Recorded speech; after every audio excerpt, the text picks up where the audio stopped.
We're still a few weeks away from the postseason, but it seems like the playoffs start now for San Antonio. Tom Hart, Greg McElroy.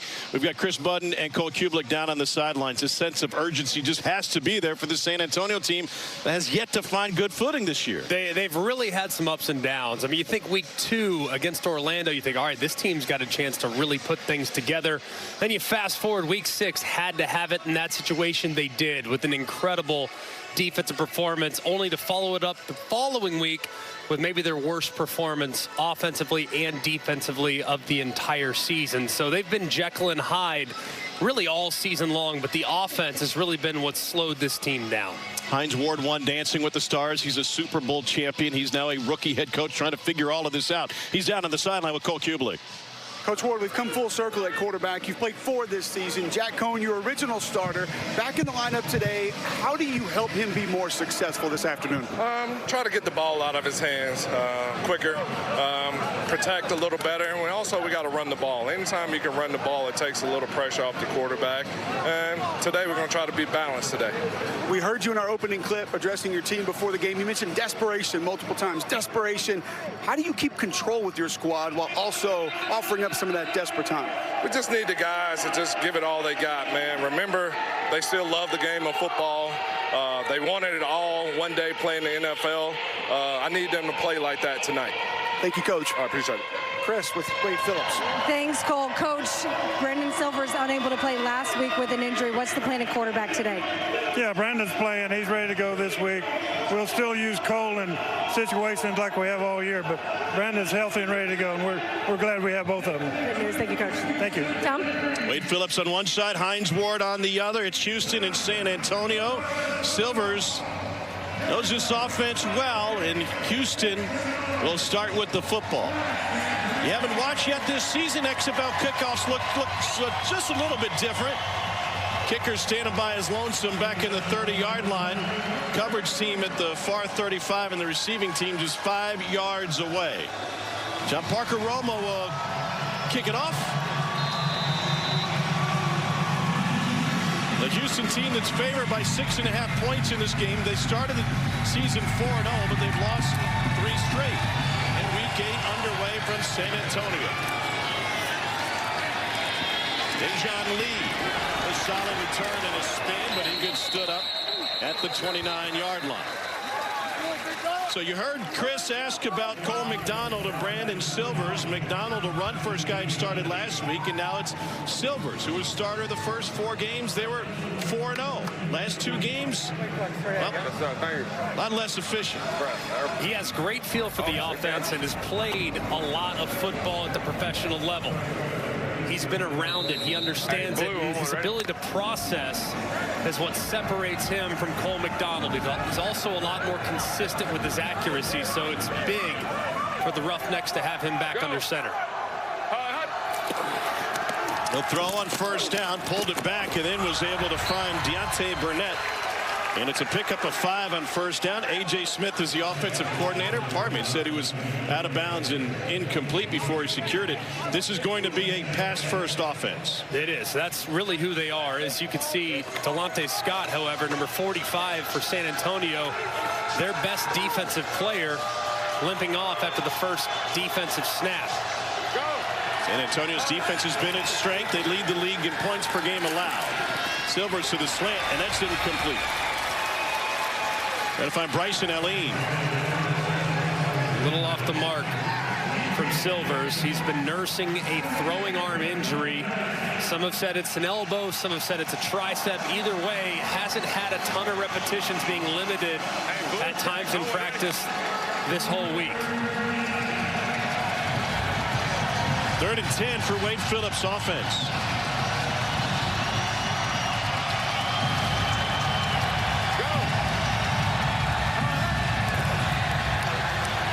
Man rush. Silvers delivers it on time, and that's good for a first down to Justin Smith. Nice timing here on the curl flat. You see man coverage. You know you have to put it right on the receiver's body. It's pretty good coverage there defensively from Ryan Lewis, but the accuracy from Silvers on display there for the first down conversion. These same teams met in week 3, a Houston win in Houston. Offensive coordinator A.J. Smith says we want to get back to that same plan of attack. Up, trips left up, red F option dog.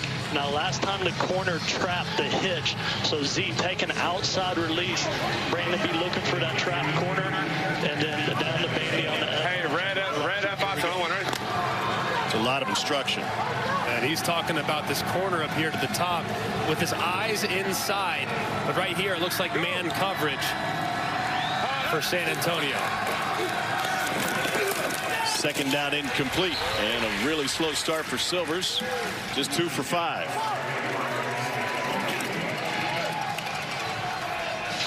No. Go turbo, turbo, turbo. Trips left, purple. Turbo, turbo, trips left, purple. Go, go, go. Line up. Trips left, purple. Purple, ready. When you hear purple, there's no offensive play called here. They're going to get up to the line of scrimmage and diagnose the defense. And right here, it's looking like 2-man from San Antonio. Got San Antonio to jump. Silvers will get taken down. It'll turn into a free play as Mike Scott jumped off sides with the hard cadence. Offside number 44. Let's enforce on at the snap. Offside. 44, the defense was in the neutral zone at the snap. This is a 5-yard penalty. It's still 3rd down. And when they call purple, and if there's a defender that jumps in the neutral zone, the center will automatically snap it, which means the quarterback has to get the ball out immediately, or it's going to result in a sack, as Silvers now gives way to last week's starter, Cole McDonald, who's been in the game an awful lot this whole season on 3rd and short situations because he's more of a run threat at the quarterback spot. One touchdown and 1 pick last week against St. Louis. Max Borghi gets a handoff. He's got enough for the first down. And another 3rd down conversion for this Houston team. First run of the game for the Roughnecks. Silvers back in. Hey, red F adjust. Owen, ready?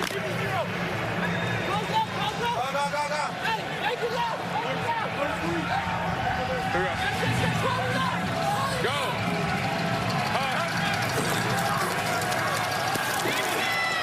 Down the sideline, Borghi with an over-the-shoulder grab. It's a pickup of 20.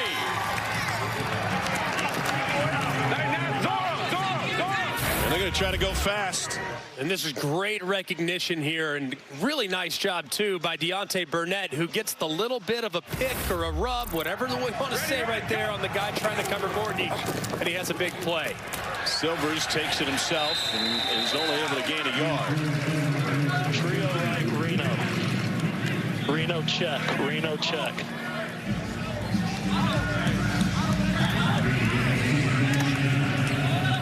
Brandon Silvers ran a version of this offense at Troy. Kind of a hybrid run and shoot air raid. Easy. Hey, black.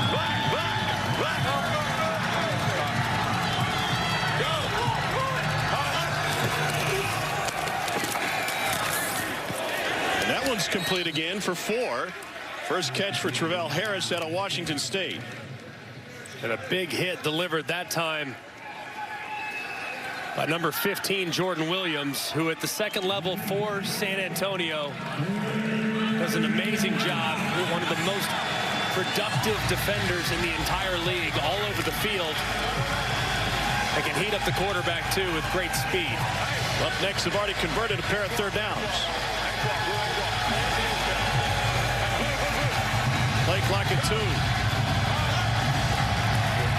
Here comes the pressure.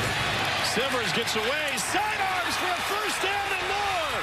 Harris gets finally punched out inside the 5. Another huge 3rd down conversion.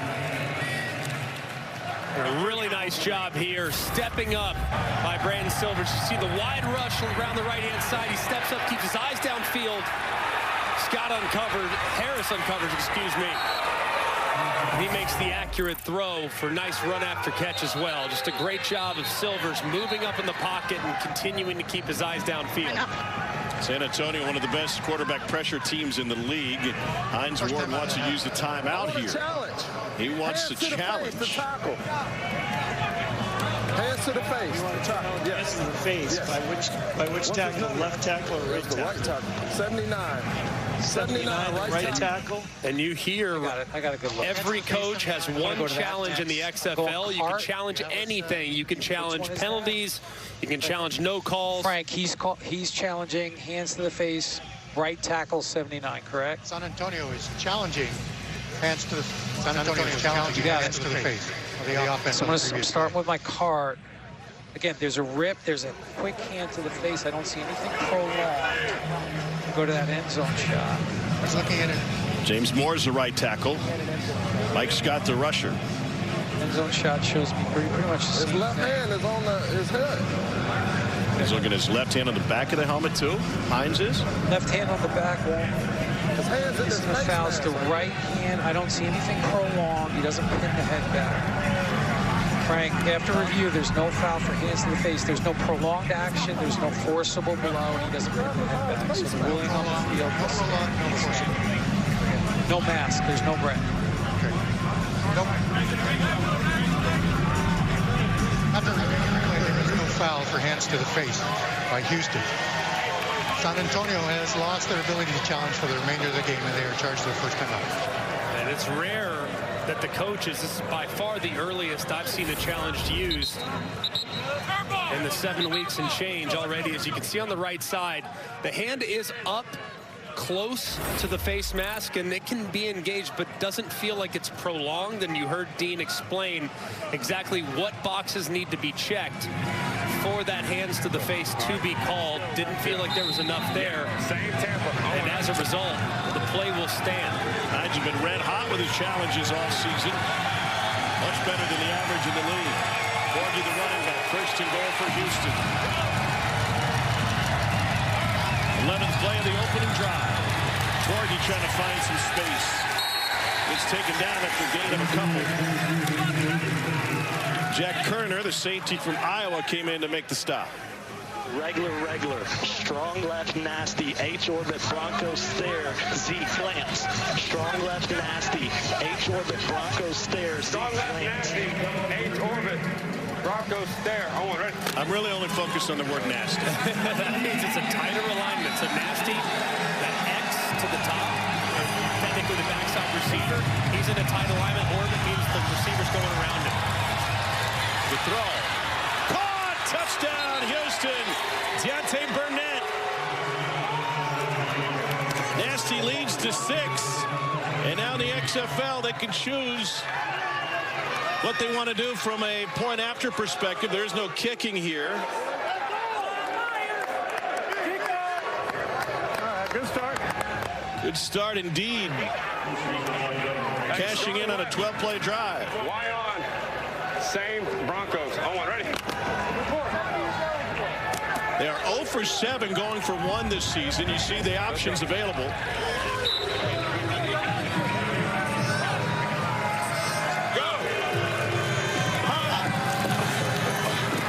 Borgie trying to dance to the outside, and he gets submarine at the 8-yard line by Luke Barku. The opening drive, nasty, and that's how they ended it.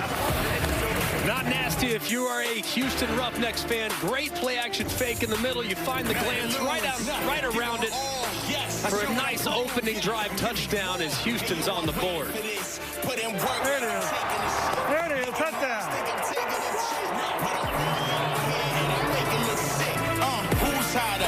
Early 1920s. Those are not Brahma bulls, but cows nonetheless. The same family, I suppose, but slightly different. Slightly different. As different as a steak and a milkshake. Austin Jones, who just signed this week, he'll handle the kicking duties for Houston. Fred Brown back to receive for San Antonio.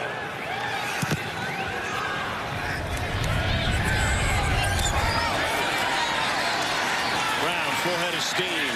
Nice little duck. Takes it out to the 26. We have a flag on the play. On the near side. Flag on the ground. Yes, it's okay. Who's the foul on? Kicking kick. Left. Left. See if Coach Ward wants to tack it on. He wants to re-kick. He wants to re-kick. All right, let's tee it up again. League of motion. Multiple players on the kicking team leaving early. 5-yard penalty will be assessed from the previous spot. We will kick again.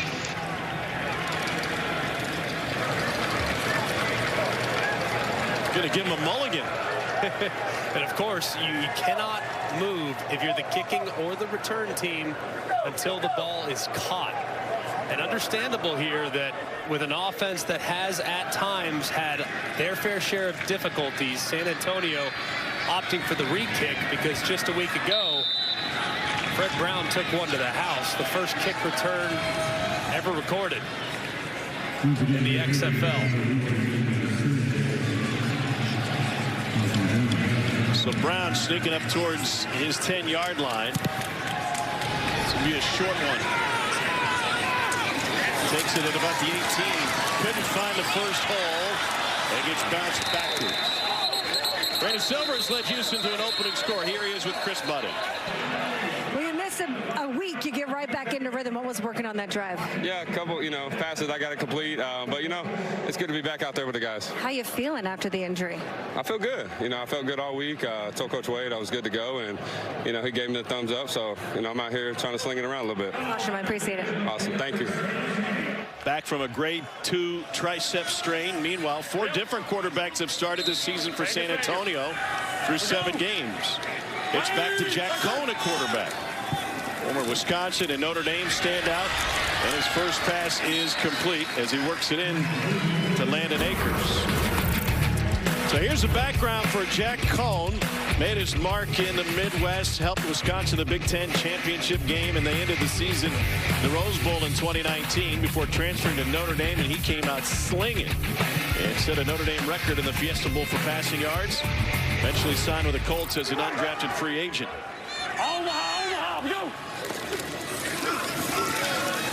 Jaquez Patrick with his first carry. Jack Cohn is a very cerebral player. Great understanding of the offense, great understanding of down and distance and situational football. Does not have a huge arm, but is accurate when his feet are set. The problem with San Antonio this year, regardless of who's been at quarterback, the protection has been leaky. So he's going to have to make quick decisions today, get the ball out of his hands against a team that's the best in the XFL rushing the quarterback. On 3rd and short, Patrick again. That's a first down. And he finished by lowering his shoulder to pick up 8. 20 yards last week for Patrick in the loss to Las Vegas. A nice cut back there from Patrick, a guy that was the understudy at Florida State for a very long time. As you can see, Wade Phillips seeing that backside collapse and give up that 3rd down conversion.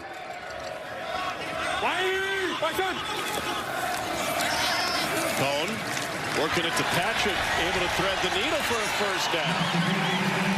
And coming out of Florida State, some big moment experience for Patrick. Absolutely, and he was really the change of pace back there at Florida State. Didn't get as many opportunities because Dalvin Cook was the guy in front of him. Doesn't mean he didn't have talent. He's really good. Straight line, he's 240 pounds. He can get downhill. Proving, though, in the XFL, he can be a factor in the passing game as well.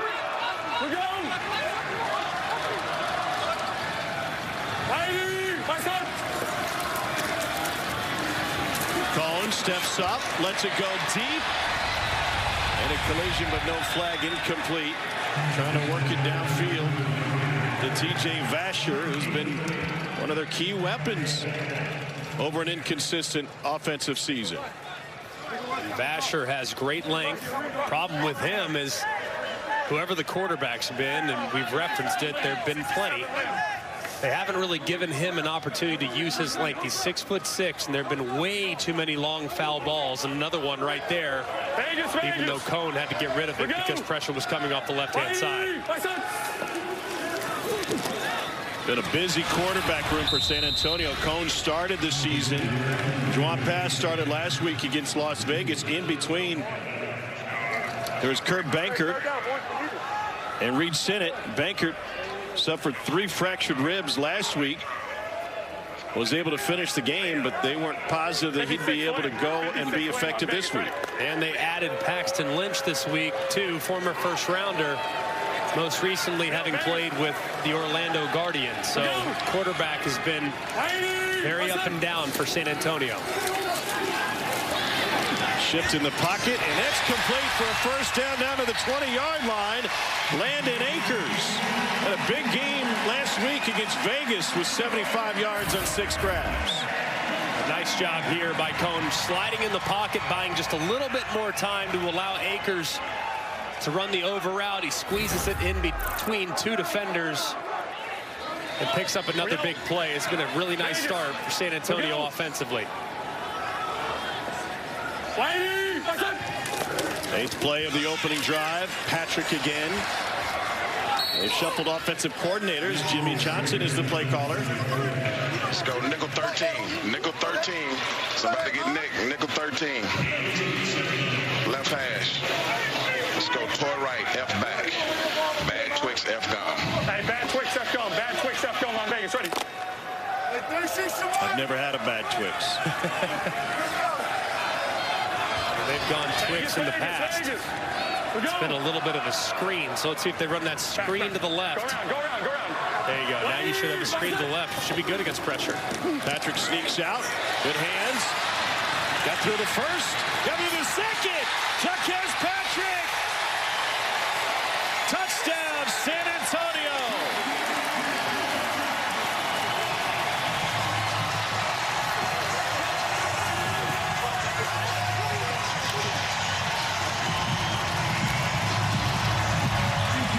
Jack Cone back in action, didn't play the last 2 games, and Patrick doing the heavy lifting on this finish.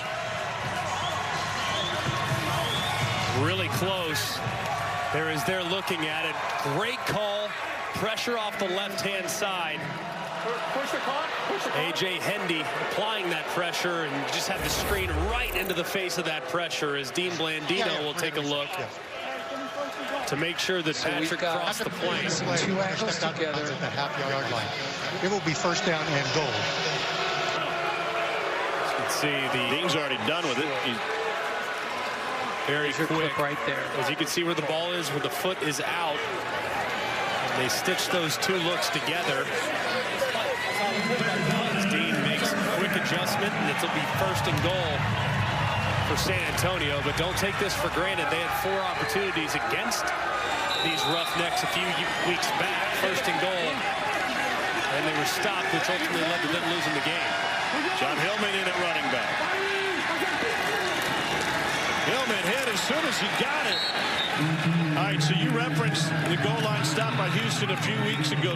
Does that change the way Jimmy Johnson thinks about this, or at least Hines Ward think we can't get stopped at the 2 again? Absolutely, and they're going to. Juwan Pass now coming into the game at quarterback as Jack Cone is coming off. He gives you more of a mobile option, so especially on the left hash, I would roll the quarterback to the right.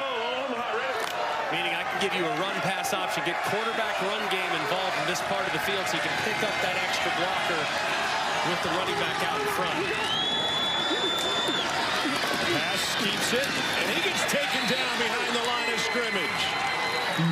This is a Houston team which leads the league in sacks, 4th in tackles for loss.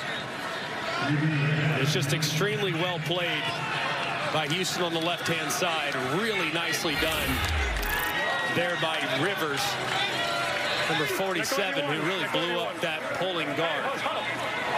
Cone back in a quarterback. Got to assume this is going to be a throw, which I would love to have seen on second down, but they're going to have to call timeout either way. The play clock's low. You think they're playing man in that situation? It's a must-win game for San Antonio. Hey, did you see him doubling back? Hines Ward using a timeout here with the play clock. We either got we got that or we got Satan Goat. Which one do you think? Satan Goat or?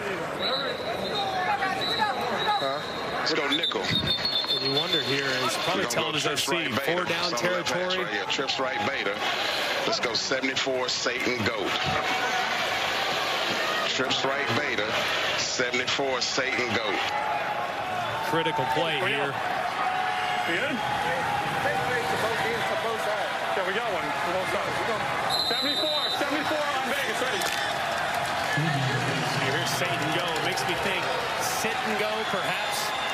By number 88, Alize Mack. Let's see if they go with a double move at the tight end, who's lined up at number 3 on the bottom. A couple of domers, Cone and Mack. Pressure. Cone goes down. Savante Beckett was the first one in there, and William Likely delivered the knockout blow. 24th sack of the season for the Roughnecks. And this is just overload, cover 0, bring the house blitz. The ball has to come out immediately. And when you were working a double move, which looked like that's what they had on, you just don't have time to allow that route to develop. A great call defensively by Brian Stewart, the DC. They'll settle for the 3. John Parker Romo knocks it through from 26 yards. And what was a promising drive gets stuck inside the 5-yard line. Well, we got the quick out up there. We got to throw it. Kick it. We're on the ramp. We're coming in. How did he do it? Deontay Burnett, 85-yard touchdown. Wow, what a play. I got Brahmas offense. It was out. They got a cheat code for the XFL. Wade Phillips and his Houston Roughnecks can clinch a playoff spot with a win here today, and their defense coming up big again, stopping San Antonio at 1st and goal at the 1.5-yard line. Lost yards on all 3 plays. Settled for a field goal. Just all too familiar for San Antonio as their red zone woes continue, especially against their division rivals, the Houston Roughnecks. John Parker Romo puts it in the air. Off a hop. Dejon Lee looking for the sideline. And popped out of bounds. Let's get you to Chris Budden. I'm going to get defensive coordinator Brian Stewart after that big stop after he's done talking with his guys. Coach, take me down to that 3rd down stop and the play call up against him. Well, we're just trying to stop them. We thought it was a touchdown at first, and then they told us that it was going to be under 1. So then now we're just going to have to pressure them. So that's what we did. We just pressured them. You've been so complimentary of those guys up front. What do they give you? Oh, shoot. They just play. You know what I mean? I don't know how to explain it the other way. They do a good job just playing their blocks and doing what they can do. I appreciate it. Thank you. Brian Stewart for 2 years was defensive coordinator of the Cowboys under Wade Phillips. And it's just full edge pressure. You have one-on-ones, and if you're in an empty situation like San Antonio was, you want that. You want that empty pressure because you know there's not going to be any overhang in the secondary. Receiving team moving prior to their eligibility to move some. This 5-yard penalty will be enforced from the end of the play. The second time we've seen that penalty Houston. Here in the first quarter. You would invite that pressure. Normally, you would move your entire offensive line to the right side, and the unblocked guy would be coming from the left. So as a quarterback, you can move to your right and deliver the ball accurately somewhere out in the flat to the right or to the back corner to the right. But that time, they didn't get the protection adjustment, and it led to a big 3rd down stop and the forced field goal. Brandon Silvers 6 of 9 through the air. A little bit better as he slings it out to Michael Bandy, who just picked up last week by Houston. Week 8 in the X wraps up tonight over on ESPN2. This is a monster game. Seattle is in D.C. to take on the Defenders. Coverage begins at 7 Eastern and is also available on ESPN+. D.C. can clinch a playoff berth with a win. Meanwhile, Seattle's riding a 5-game win streak. Part of that game is in Seattle. And total in that game in the upper 40s. So expecting a lot of points there between those two explosive offenses. Silvers goes down the sideline and incomplete. And what an opportunity for Tenny Adewuse.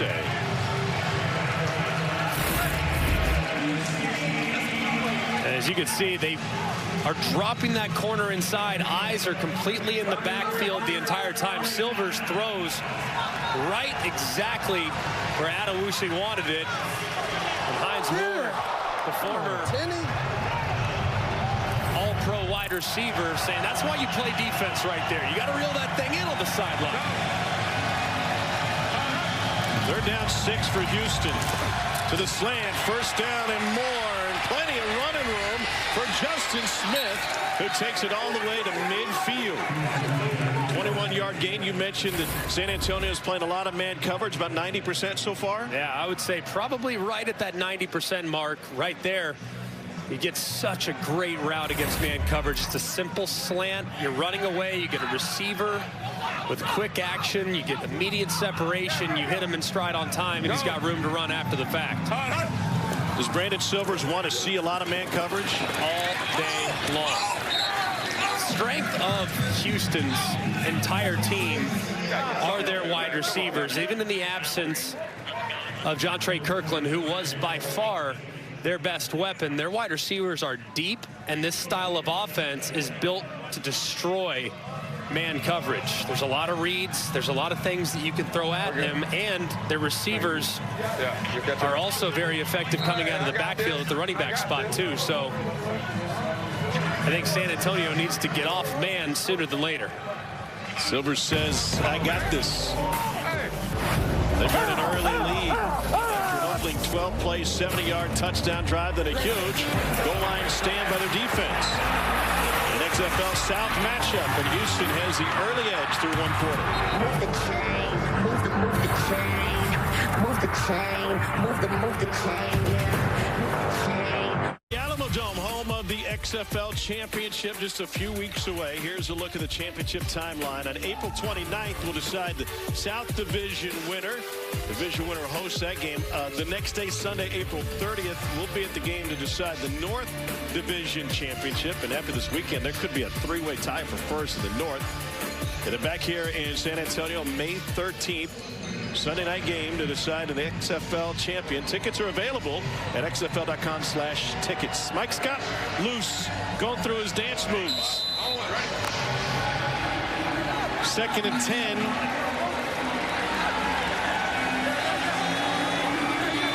For Houston.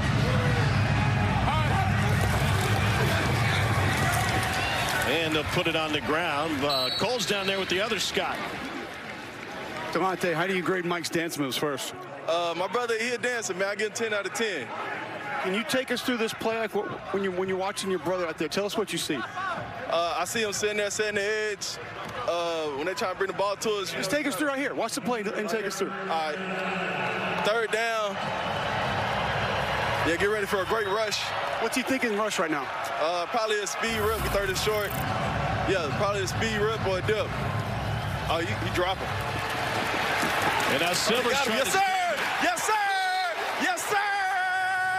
Hey, full group effort, baby. Robert D-line out here, baby. Deshaun Downey with the sack, man. Check that boy out. Spin the Rooski. Yes, sir! 55, hit that boy with the spin move. Let's hit him. There's a spin move he was talking about. By Deshaun Downey, played his college ball at UMass and knocked the helmet right off of Brandon Silvers on 3rd down. Tell me about that spin move. Man, we've been working all week, man. That's on the whole D-line. We just been working. That's it. You set it up earlier in the game? Man, we just been studying all game. They've been oversetting all season, so we just taking advantage of what they're giving us. Thank you. That's great film work, and it results in a pressure that gets the ball back after a 38-yard punt. I'm pretty impressed right there with Mike Scott. I think he told us what every single defensive lineman did on that specific play. He said, oh, he's dropping. Oh, spin move. Like, he knew every single thing without seeing a replay or anything. Cole, how did he see all 4 rushers at the exact same time? If you talk as much trash as he does in game from the sideline, you have to pay attention, because he does not stop talking the entire time. Every time he's off from the sideline, he's running his mouth the entire time. Love that. Delonte and Mike, brothers from Texas, played at SMU and Oklahoma State respectively. Jack Cohn on the move. And a little bit of room after the catch for Deion Yelder. It's a pickup of 6. 28 NFL games under Yelder's belt. Originally signed with the Saints as an undrafted free agent in 2018 out of Western Kentucky. And these 2 tight ends for San Antonio are weapons. Yelder, big, physical at the end of the line of scrimmage. Really your more traditional tight end. And then you have Alize Mack, the former Notre Dame Fighting Irish tight end, who is really athletic and a real factor in the red zone. Cone pressured and dropped. Man, they got there in a hurry. C.J. Brewer got the keys to the sack, and it's a loss of 7. Just miscommunication here on the right-hand side. Yelder blocks out, and the right tackle doesn't get out fast enough. So they just weren't on the same page on a quick little token play action in the backfield. And there's absolutely nothing Jack Cohn can do under that type of pressure. Now right tackle Derek Kelly back in action after missing some time. The San Antonio offensive line has been a revolving door. Now Kelly moved early.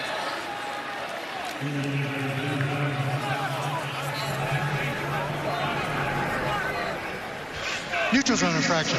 The 33, the defense. It's a 5-yard penalty. Still third down. Ryan Stewart and Wade Phillips both saw something different. All right, here we go. Here we go. Tom, you mentioned the San Antonio offensive line. Dwayne Wallace getting his first start. He came over from D.C., been on the roster for 2 weeks. And Mike Brown, his first start of the season as well. He's only been on the roster for a week and a half. Wallace 62 at left tackle. Yo, Vegas. We go. San Antonio caught a break. The neutral zone flag, 3rd and 6. Cohn going back to his right. And that's Vasher. And that's a flag, but a first down catch.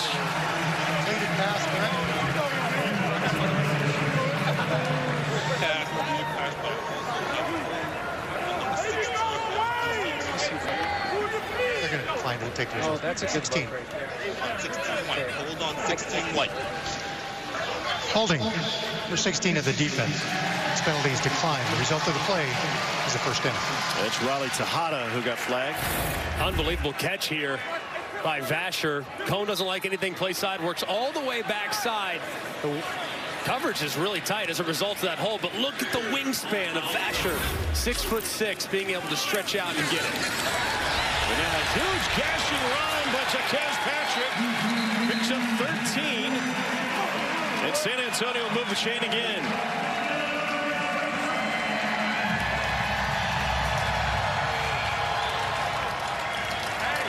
Bad Gazelle alert. Bad Gazelle alert on Vegas. Ready. Bad Gazelle, it means the run is to the left, but when you call it alert, you can check it and move it to the right. Now, the run is going to go to the right-hand side. What does he see to make him shift it from left to right? It's dependent on a couple of rules that you would install throughout the course of the week. Sometimes you run to the tightest shade, meaning the guy that is closest to the center. Some other times you run away from rotation. So if a safety, for instance, is spun down to the left, you would run away from rotation, so you would run it back to the right. Just depends on what your rules are on a week-to-week basis. Vegas. We go. It's 2nd and 8, multiple flags in the air. And Patrick stumbles his way forward for a pickup of 3. UF Cole? Yes. 98? Yep. We'll go 98. Yep. We have a spot. And we're going to go enforce it. Force the foul. That's C.J. Brewer. What would be the foul? We had the sack earlier this drive. I hear it. Offside. Number 98 of the defense in the neutral zone of the snap. It's a 5-yard penalty still. 2nd down. Meanwhile, Patrick comes off the field, had a little bit of a limp after that last run. That's significant, too. They're already without Kalen Balaj, who injured his Achilles a couple weeks ago. Him and Patrick were the 1-2 punch. And then in his injury, Patrick really became the go-to guy. So now it could be up to John Hilleman and Kevin March, who was recently acquired.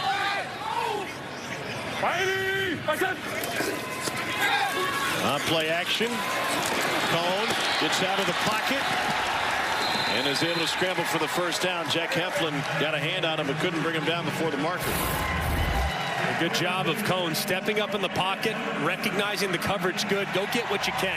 Don't hold on to it forever. Understanding that Houston rush, you could tell all week long, Jimmy Johnson, the offensive coordinator for San Antonio, they've been preaching, hey, this rush, this pass rush, they lead the XFL in sacks. You have to get the ball out, and when you escape vertical. That's what Cone did there. He didn't hold it too long and got some positive yards out of it. Cone has already thrown for more yards in this game than the previous matchup with Houston, and a denial on the perimeter by Ajene Harris.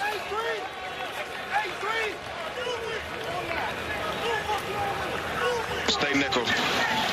Let's go 7-fact. 269 dragon card. Come on now, let's get a completion. 7-fact, 269 dragon card. Let's go. 2nd and 10. 7-fact. Vegas, we go. He should have a slant down here to the bottom. Could have an opportunity. There it is. And it's good for a first down and a shuffle for more. Fred Brown out of Mississippi State picks up 19. Nice job here, recognizing where that hole in the zone is going to be, gets the ball out quickly, and picks up another nice gain with the completion. Cone 7 of 10 for 90 yards. Vegas. In the first matchup, he went 8 for 20. For only 64 yards with a touchdown and a pick. Patrick back in the game. He looks healthy. And he's got another San Antonio first down on a 13-yard gain. Really nice rhythm so far from San Antonio offensively. Mixing run pass. Jack Cone's getting the ball out of his hand quickly. He's anticipating throws. And when given the opportunity to run the ball on early downs, 65 Patrick's really finishing his run, averaging over 6 a carry already in the first quarter and a half. 11th play of this drive.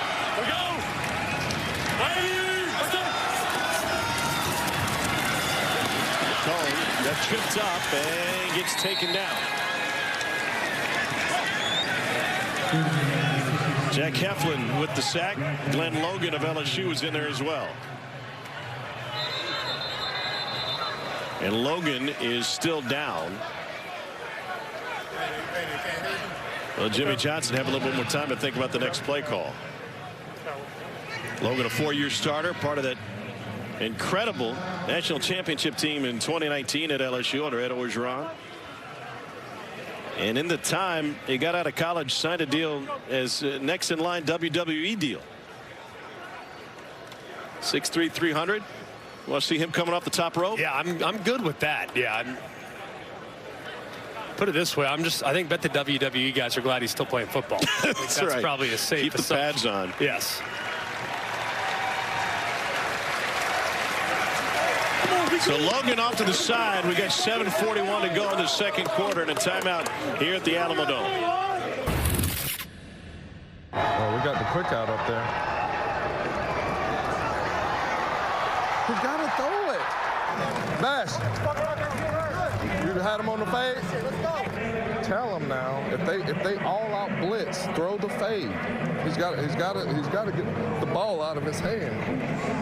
Yeah, when they get down in the red, you got to anticipate zero. Yeah, just when they go zero, just give him heat because he's gonna play hard inside on that. Yep. So if they blitz, just throw it up to Bash.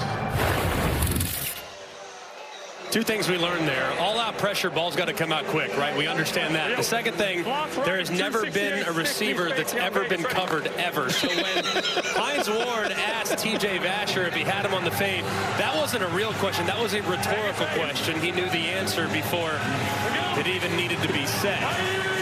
2nd and 13 now. Second possession for San Antonio. Knocked away. Practically taken out of the hands of Deion Yeller by Caleb Price.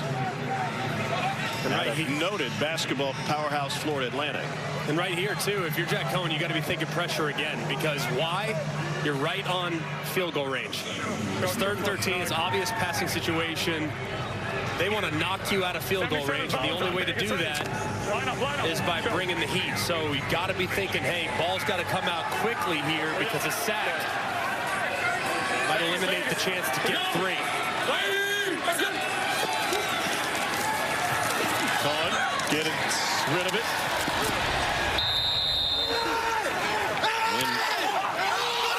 And Alize Mack picks up a few.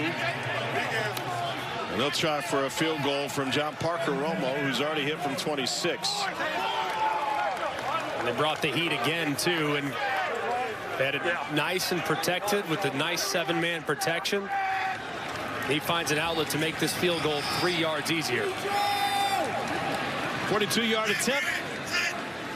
Indoors. Off the turf. And good. We are tied at 6. San Antonio 6 the hard way. Houston missed on its point after. And Jack Cohn to the tablet. Try to get a little bit more efficient. We're tied up. Only question is, which team believes enough to take them? The NFL Draft begins April 27th on ESPN and ABC. Obviously, a lot of interested viewers, including one-time Steelers linebacker and current Brahmas assistant Joey Porter at the Super Bowl with his sons Joey and Jacob. And man, they grow fast, don't they? His son after being a star at Penn State.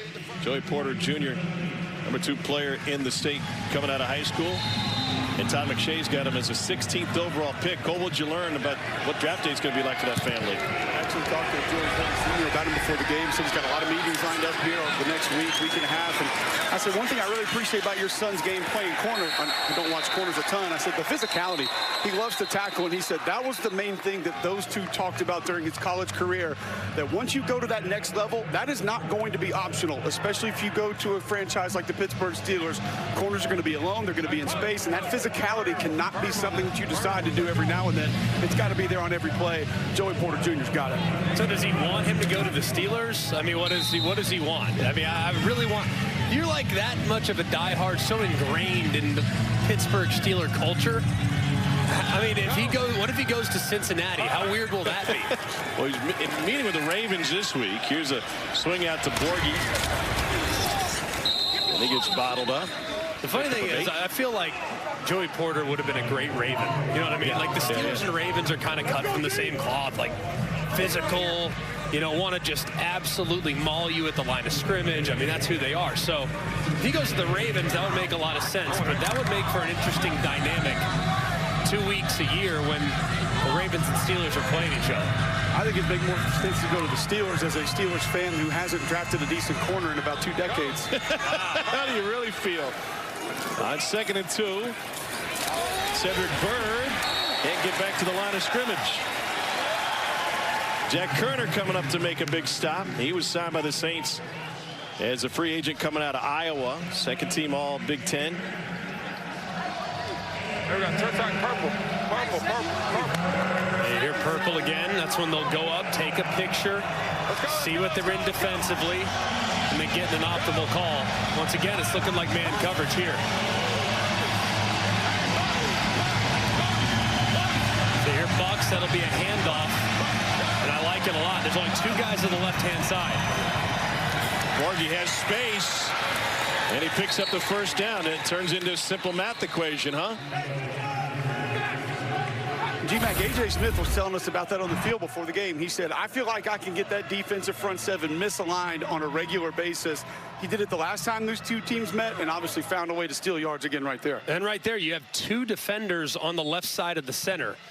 You also have leverage with the center against the defensive tackle. You pull a guy around, and next thing you know, football's all about numbers and leverage. That time, numbers were very much in Houston's favor. Silvers with a hitch. Here's the goal. Open, but incomplete. Deontay Barnett, intended receiver. Here we go. Go Charger. Trips right up. X-Pac. F-shift X-Pac. Blue. Trips right up. Blue. So A.J. Smith's manila folder last week had pickleball champion written on the back of it. He said that was a message to my nephews in Utah who think they could beat me at pickleball. Just a little reminder. On 2nd and 10, a bullet incomplete. And a flag down. Trying to get it to Justin Smith. He got taken down before he got to the middle of the field. Hey, right there. I'm on the alternate.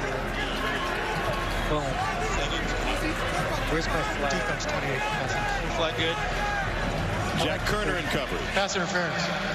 28 of the defense. The penalty is a first down at the spot of the foul.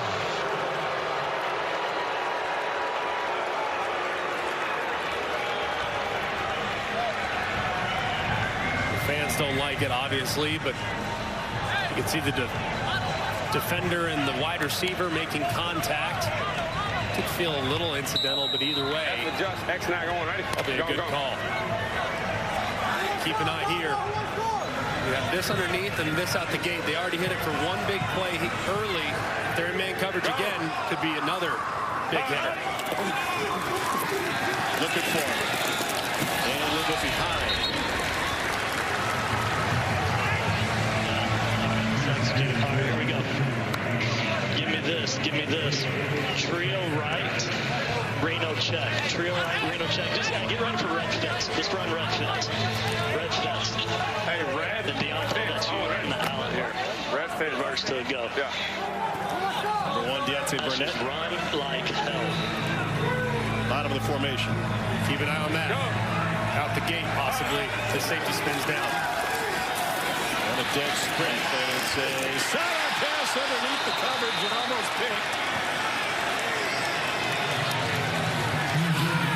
Ryan Lewis had good coverage. It seemed like maybe the pressure had Silver's backpedaling.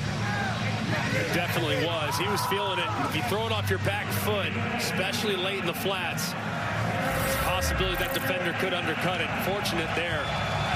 And that ball wasn't intercepted. 3rd and long, defenders licking the chops cold. Delonte, tell us what you're seeing again here. Yes, sir.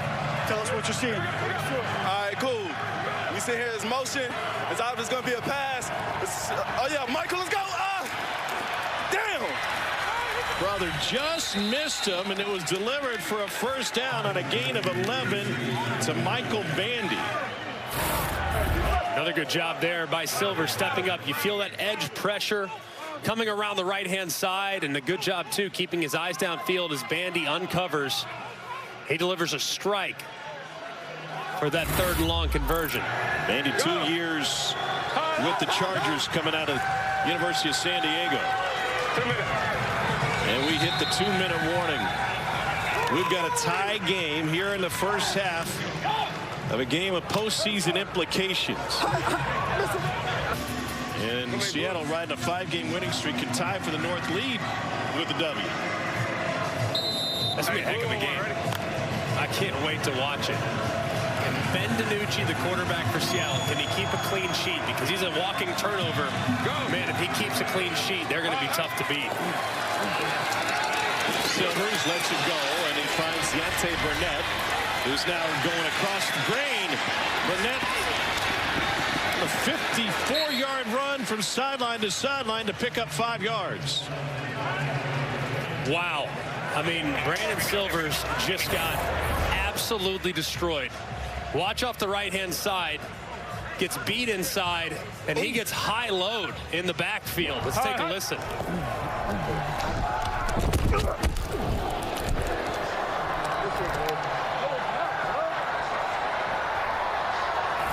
It was Drew Beasley high, Delonte Scott low. Man, that's a big shot. They'll ask him to throw following it. To the wheel route, try to go back shoulder, incomplete to Borghi.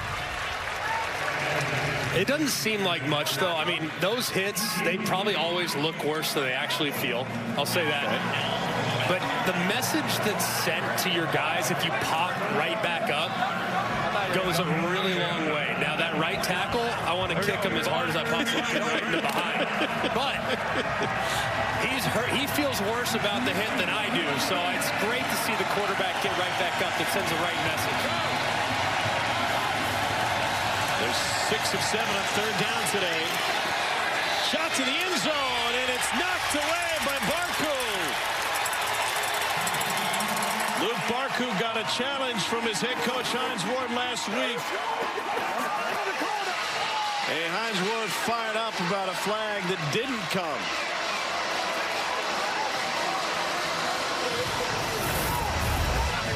Hines, so Barkew, you start winning some of these matchups, you're going to the NFL. Fantastic recovery. That's a great job of tracking the football. I think Hines probably wanted some type of OPI because you saw Barkew get pushed outside initially off the release. But a great recovery nonetheless. So a 41-yard field goal attempt coming from Houston. And their brand new kicker, Austin Jones. Austin Jones was signed when Hunter Duplessis went down with an injury early this week. What a wild ride it's been for him. Jones originally was a starting kicker at Temple.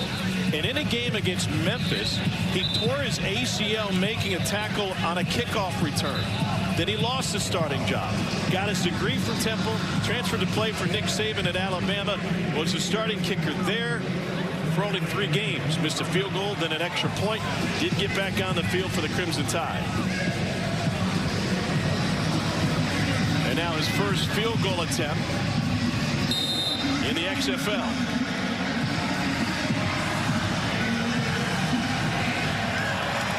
From 41 yards in the lead.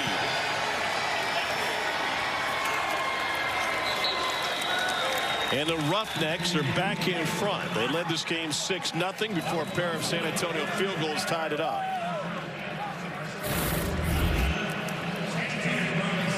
Perfect snap, matches laces.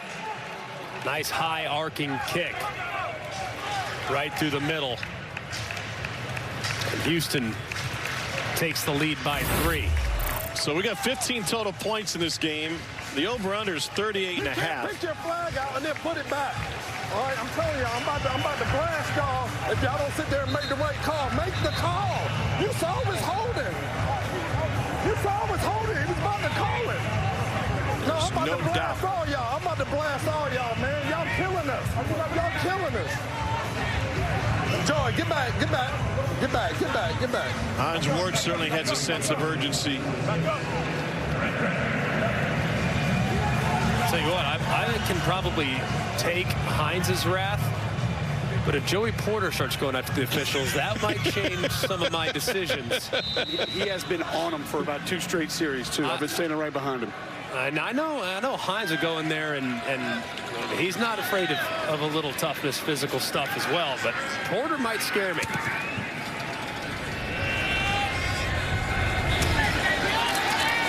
Here's Fred Brown. Kickoff return for a score in his back pocket, and a flag coming on the return. 56 seconds to play in the half. I was going to mention low-scoring first half, which is the norm for San Antonio. They typically come under the total. During the return? But we had some very long drives, and we'll have limited possessions in this game. And just not very effective in the red zone either. We're 31 of the return team. It's a 10-yard penalty on the spot of the foul.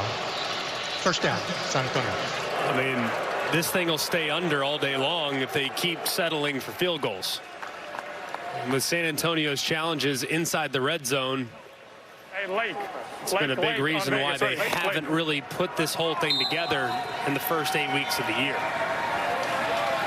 Vegas, we go. San Antonio started 4 different quarterbacks. Cohn back as the starter now.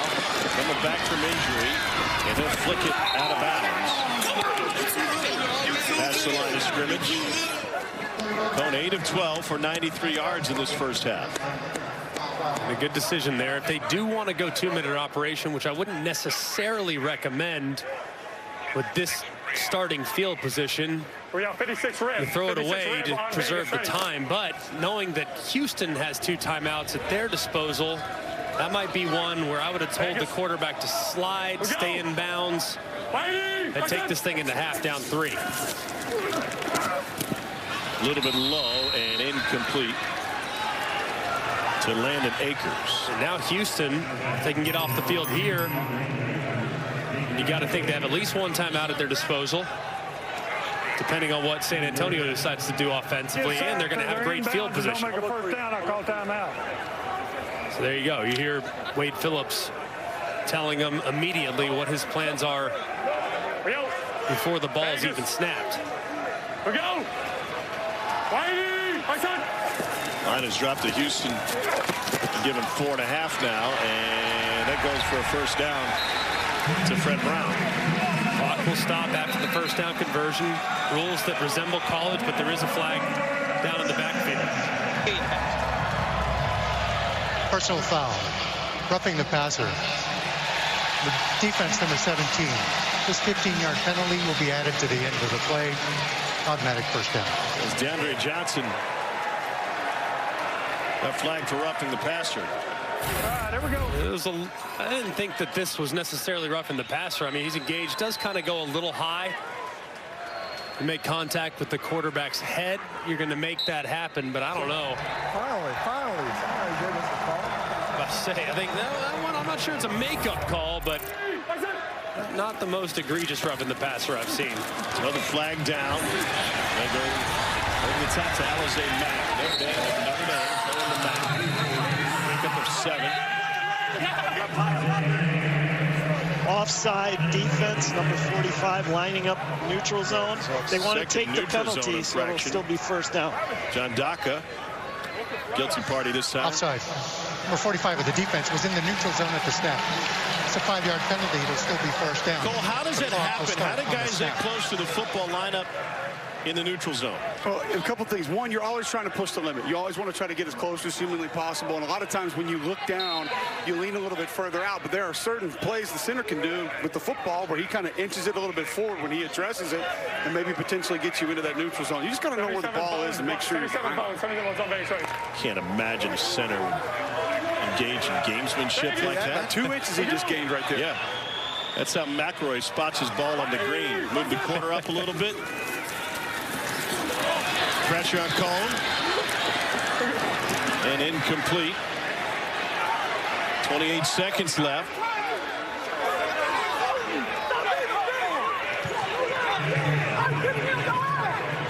Easter greetings exchanged, and it results in a flag. We have intentional grounding. He's going to go 10 yards. You hear a moment ago. Intentional grounding. Did he get outside the tackle box? That's the question. And we've got the I think he did, and I believe the ball got past the line of scrimmage, so it should not be intentional grounding. Yep. After reviewing the play, the ball did make it to the line of scrimmage. Therefore, there is no foul for intentional grounding. I love the fact that Dean Blandino is on top of all of this stuff, and even before we show him on camera, he's already cleaned it up. Does not take long. No, it happens very quickly, and it's just an extra set of eyes that have access to camera angles that you can't see in real time. So the transparency as far as the officiating in this league is second to none. I wish it would be adopted at all levels of football. Might be a little much for middle school. 2nd and 5. Cone over the middle. Alizé Mack again. And he's going to give him a 3rd and 1. Tavante Beckett with the stop. And they'll use the timeout. As a kid from Texas, I can assure you middle school football is a very big deal. We might need to put in a central command center from the Dallas-Fort Worth area, and we take our middle school and high school football very seriously here, Tom. 3rd and 1. What's a good play call for San Antonio with 18 seconds left? I dislocated my pinky, but I popped it back in. Oh, that's good. Come again? Which hand? What are we doing? He pointed to his throwing hand. Huddle. Move. Hey. Yeah, well. Doesn't look great. Hey. That's pretty tough. Good ape on Omaha. Ready. Good ape, so a little handoff to the right-hand side, getting the first down, and then I would usually call 2 plays here. Get the first down, then you're immediately up to the line of scrimmage, or you can clock it. So right here, you would get up and clock it immediately. A helmet came off the Roughnecks. He's going to hurry back to Charles Riley. Riley crawling around and wasn't ready to go with the helmet off. He was trying to go down. I mean, that was a little chaotic. He was trying to sit down and get relief, but we decided to just call timeout, it looks like. Got up. On that side of the ball. There you go.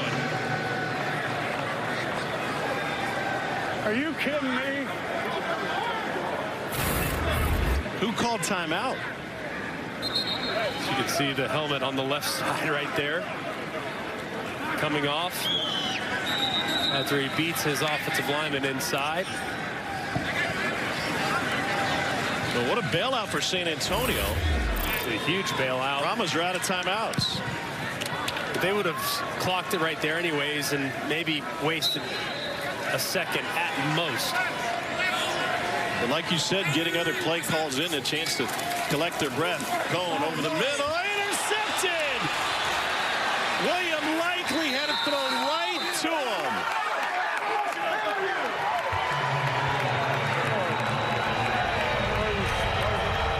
I don't know if that's a read, Greg, or it's a lack of execution for a guy who just had his pinky dislocated. That's just not on the same page. The second this ball leaves Jack Cohn's hand, you actually hear him say, "Oh no," meaning the receiver, the intended wide receiver, Alize Mack, starts to work out. Cohn thinks he's going to sit it right there at that spot. For athletic, man, y'all go check that out. For sure, for sure. And you can see right here, watch Alize Mack. He twists to the outside and works away. Cohn's actually correct. Let's listen to Cohn on the play as the ball's released. Whitey! My son! Oh, no, no, no. And Cohn is correct. It's zone defense. They're just dropping straight back. You wouldn't break away unless it's man. So his guy makes the mistake. Going deep, and he's intercepted. Jack Kerner with the takeaway. Half comes to an end, but they're still on the field, and Kerner will get dropped from behind. Chaos at the end of the half. Trading picks, and Kerner is banged up and holding his right knee.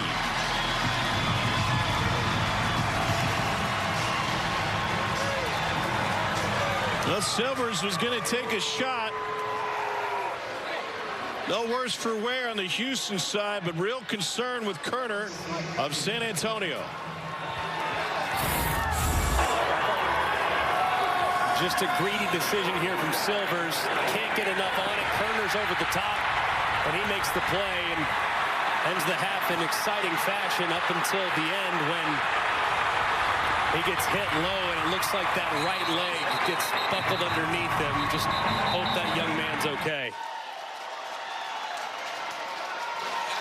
You can see what Jack Kerner means to this defense. The majority of the starters and reserves were out there to check on him right away. Some still singing around, just trying to make sure, check on him, make sure everything's good.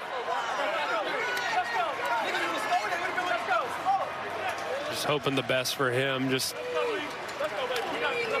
trying to give your team a chance, as even the member of the Houston Roughnecks, Jack Heflin, is out there wishing him his very best. Heflin and Kerner, teammates at the University of Iowa. Kerner will leave under his own power. That's good to see. His interception leading to some late half drama. I'm already down on my fourth quarterback. Hines Ward is not done working the folks in stripes. Let's hear from the head coach himself. Cole. Coach, you've been frustrated with these officials the entire game. Just kind of take me through the mindset. What's bothering you? It's just frustrating when you see a ref about to pull the flag out and not call it. I don't know. I'm like, you saw the same thing that we saw, so I don't know why he didn't call it. But whatever it is, man, we can't let the refs control the game. We still gotta execute better. I mean, we're still in a dogfight. It's 9-6, man. We get the ball second half, so we'll see if we can get some points. Offense felt like they found a little bit of life there. The quick game seems to be helping you guys out. That was a major emphasis for you. Yeah, because we got to protect a little better. I mean, we want to take our shots, but, you know, we're getting the ball out of our hand, and we're still in this ball game, so we'll see what happens second half. Thank you, Coach. All right, appreciate it. Plenty more access coming your way. Silver's late interception, the only mark against him. He threw for 109 yards and a touchdown in the first half. We'll also take a look back at last week in the league as we move closer to the postseason. Houston needs a win to lock up its spot in the South Division Championship game. San Antonio has to win to keep its postseason hopes alive. And we've got a tight one. 9-6 Houston at the half. Coverage from San Antonio continues after this. Antonio, an offensive-minded affair as Houston has a 9-6 lead. We aim towards the second half. Tom Hart alongside Greg McElroy. Great work by Chris and Cole down in the locker rooms. This is a San Antonio team that every time they take a step forward, they seem to take a step back offensively. Yeah, they got to finish drives. I mean, they're doing a pretty good job right now moving the football. They're mixing run pass, and then boom, critical error. Yeah. For instance, you lose 3 or 4 yards on 1st and goal from the 1. Then you have an interception as you're having a nice drive towards the end of half where you're not on the same page. They just got to string these plays together. And their mistakes, you can make mistakes. Mistakes are part of it, but they can't be catastrophic. And unfortunately for them, most of their drives have ended as a result of a fairly catastrophic mistake. Including the last one, which ended on an interception from Jack Cohn. And a miscommunication with his tight end, Alize Mack. Brett Brown on the return. Stood up at the 25-yard line. Let's take a look at the first half stats brought to you by Progressive. Roughnecks, as expected, getting it done through the air. About even a time of possession, and each team turned it over once. I think there is an opportunity for Houston to lean a little bit more on the run game. Now, Brandon Silvers is not the same run threat as Cole McDonald, so he's probably not going to be a huge factor in this game given the man defense that they're playing, but they got to be a little bit more balanced. Patrick had that handoff on his hip, able to get going and secure the football. Again, a 2 on first down. Yeah, I mean, this was a kind of a strange exchange right there. Probably thinking that Jack Cohn is going to pull that ball on the zone read. But Patrick hangs on to it just long enough to grab it on the hip. Fortunate that that thing didn't fall to the ground. Cohn led Wisconsin to the Rose Bowl, Notre Dame to the Fiesta Bowl, and they run it again to set up 3rd and 6. Notre Dame record 366 yards and 4 touchdowns in his first game with the Irish. Then a Fiesta Bowl record 509 yards and 5 touchdowns. Vegas, ready. 80 hop. We're yellow. Vegas. We go. And Patrick back. My son. They're down 6, looking for Patrick, and it's batted up and intercepted. Big guy running, Trevon Mason, and he gets cut down inside the 10.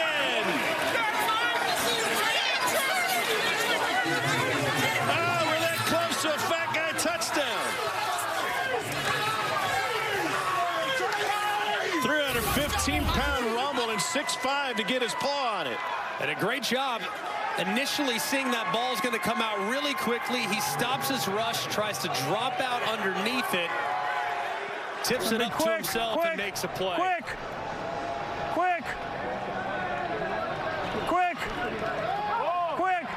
Got it. Go.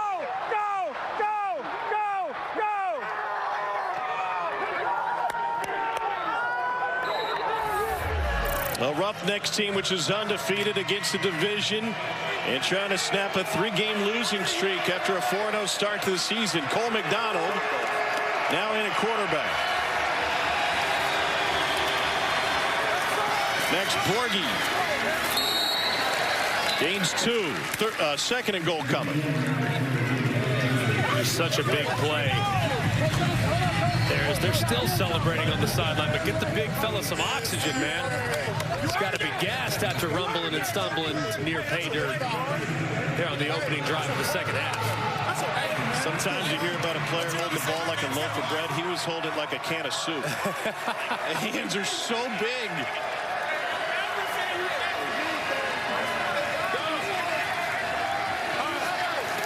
Now 2nd and goal. Shot. Touchdown.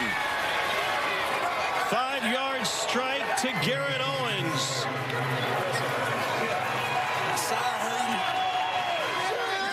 Set up by the pick.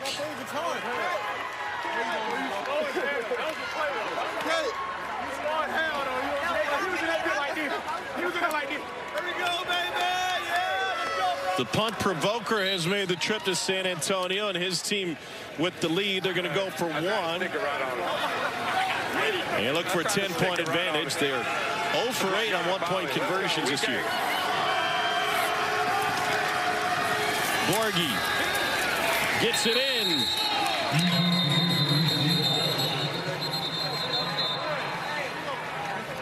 There is a flag. Number 10. He was on the line of scrimmage and went in motion.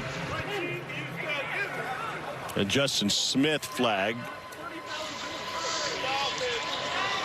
Illegal motion. Offense number 10. On the line of scrimmage, went in motion. It's a 5-yard penalty. Try will be from the 7. Next play, get.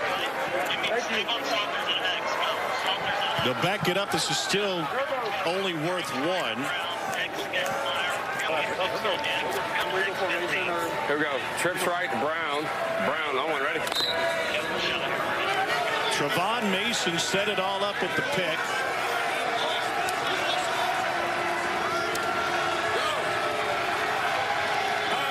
Second chance at 1. Safety blitz to the end zone and incomplete.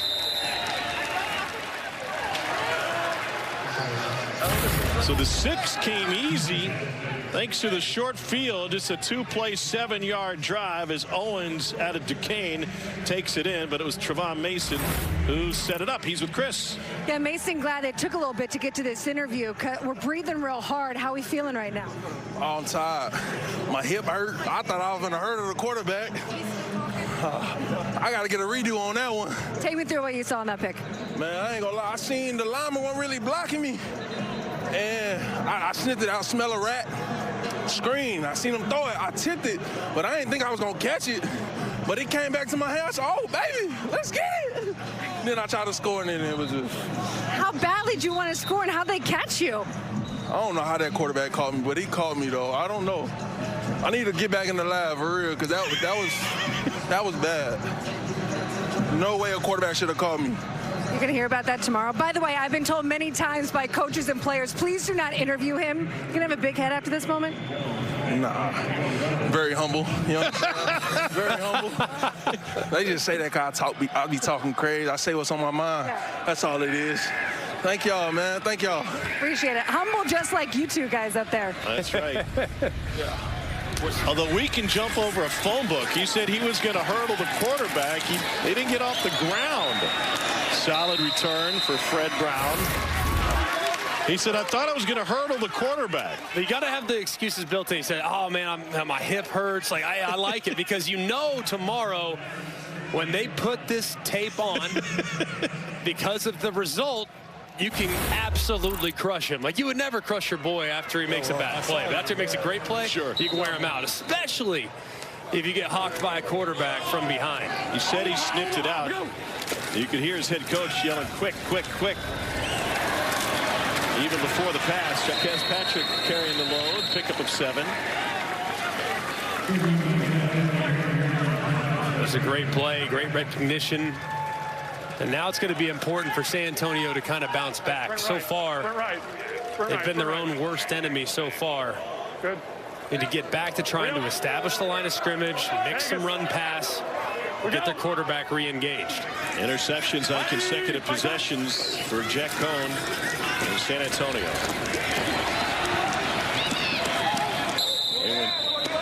Field goal, pick on their 4 possessions to this point. Let's go nickel. Let's go 6-pack. Let's go 268 Dragon card. 268 on Vegas, right? Dragon card. Yeah. 3rd down 3. Vegas. They're 5 of 8 on 3rd downs today. Should have an opportunity for the slant right here and a flat. They hit it earlier for a big 1st down. Pressure from the edge. Cone incomplete. He had Fred Brown.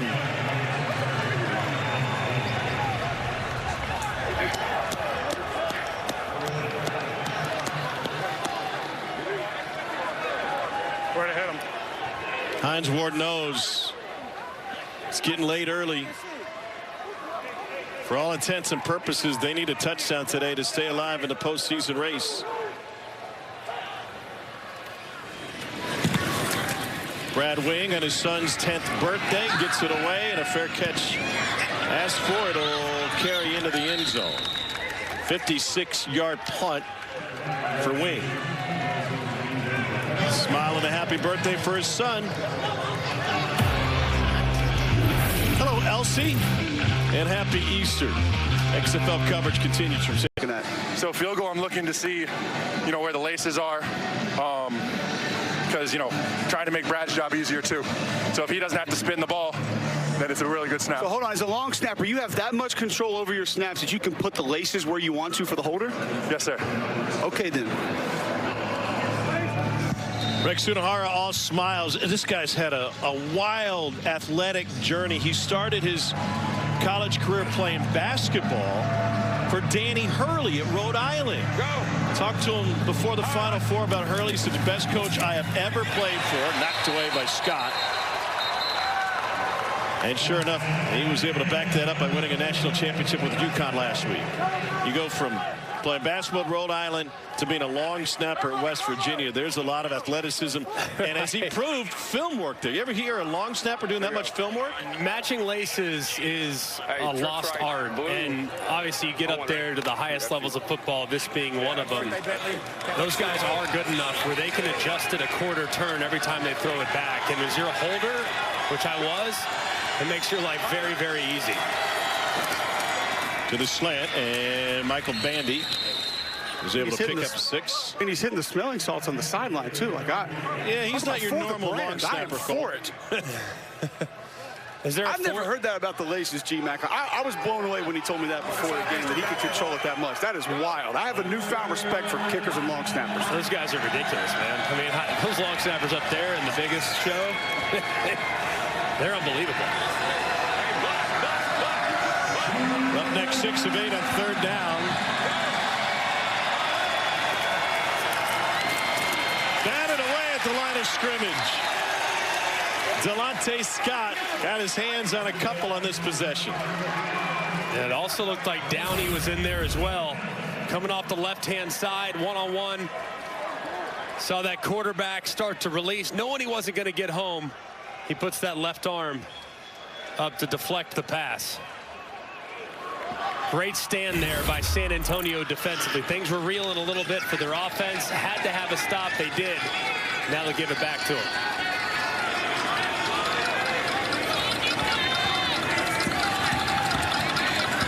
Terrell Bonds back to receive this punt from Race Porter, and a delay of game. Offense.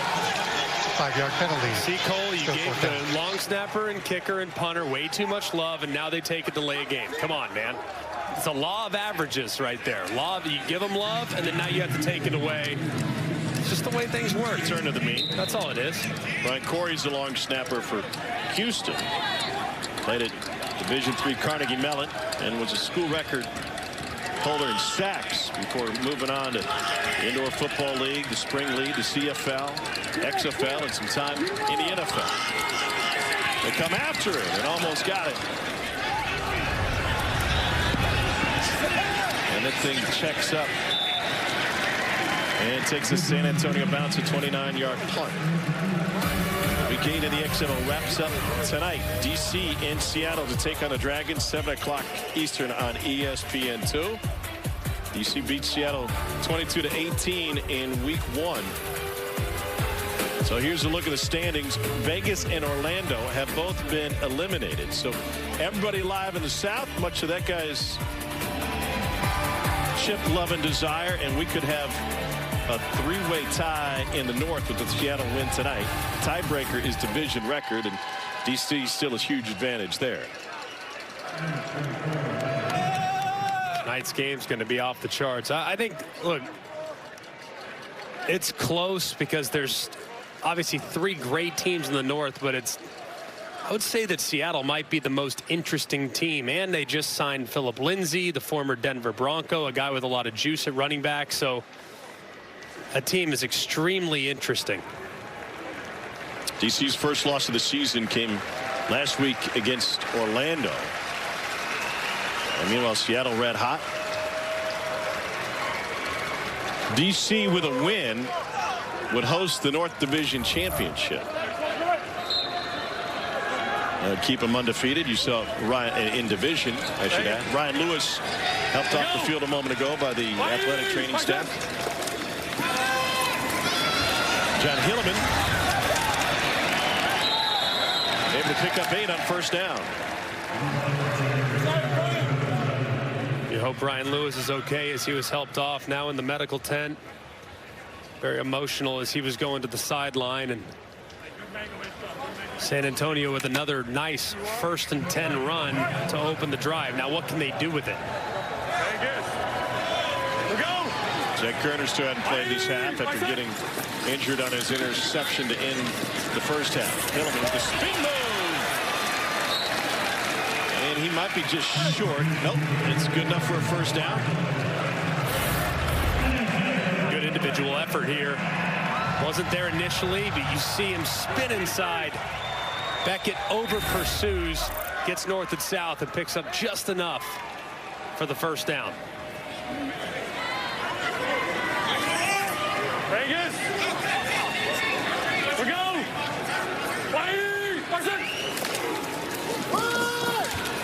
And run it again. Hilleman picks up 3. Let's go double F up. Fake bad frog pin. Double F up. Fake bad frog pin. Play action? Yeah, big play action. So pin, you have a post and an in. So this will be your big post, and this should be your in off of hard play action and full protection. All those runs to set up this one, and they have to dump it off to Hilleman. There's a flag down in the secondary. Goes as a first down and a gain of 9. Contact defense number 6. Okay, so that's more than 5. They're going to declare it. Yes, sir. So 36. ICT, Houston, 3-6, ICT. Illegal contact, 36 of the defense. Penalty is declined. The result of the play is a first down. Midway through the 3rd quarter. It was a good job of the play action. The post is actually coming from the right-hand side, not the left-hand side. You see number 36 right there with the contact and the contact. And the reason why it was illegal contact is before the ball was in the air. So you see the contact there. It's a good call by the official, but didn't need it, obviously, with the first down conversion. Play action again. Cone gets sandwiched. Another sack. Glenn Logan leading the way for Houston along with C.J. Brewer. 4th sack of the game for the Roughnecks, who came in leading the league in sacks. And there's just nothing that Jack Cone can do right here. Left guard gets destroyed inside. And as he's coming off of his play action, he already has Glenn Logan, who's right in his lap. The right side collapses as well as Norman Price is pushed back. Just nothing the quarterback can do. Omaha, we go! It's a dangerous to run play action with a struggling O-line. The screen, get a few back to Landon Akers. Late hit. San Antonio's out of challenges. Hines Ward used it on his first defensive possession. Let's go left hash. Let's go nickel, nickel, nickel. Let's go trips right alpha. 74 rib. Ice smash wide delay. Trips right alpha. 74 rib. Ice smash wide delay.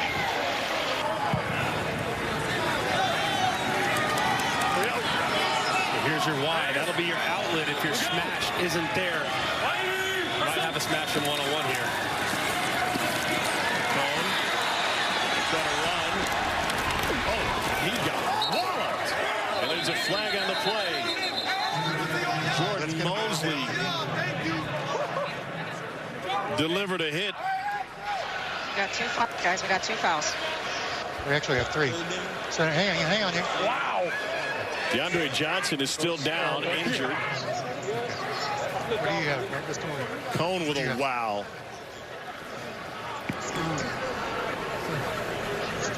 Defense. Holding offense, number 59. Okay, so we have 2 fouls, one by each team. Savante Beckett is also offset. injured. It's going to be a hold. Yes. We're going to What was replay the number again, Milton? And hold 59 San Antonio, OH.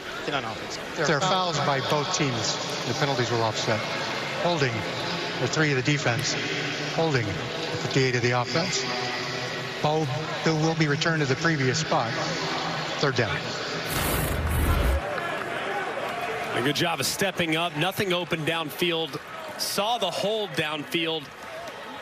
That looked like it was where Jack Cohn was going to go, but look at him finish.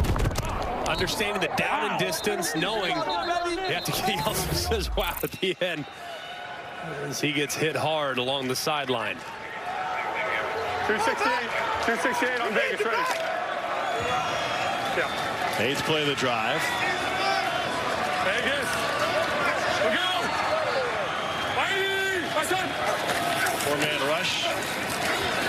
Pocket collapses again. Don't have to move his feet. And that'll bring up 4th down. And the excitement from behind Jack Cohn coming from Charles Wiley.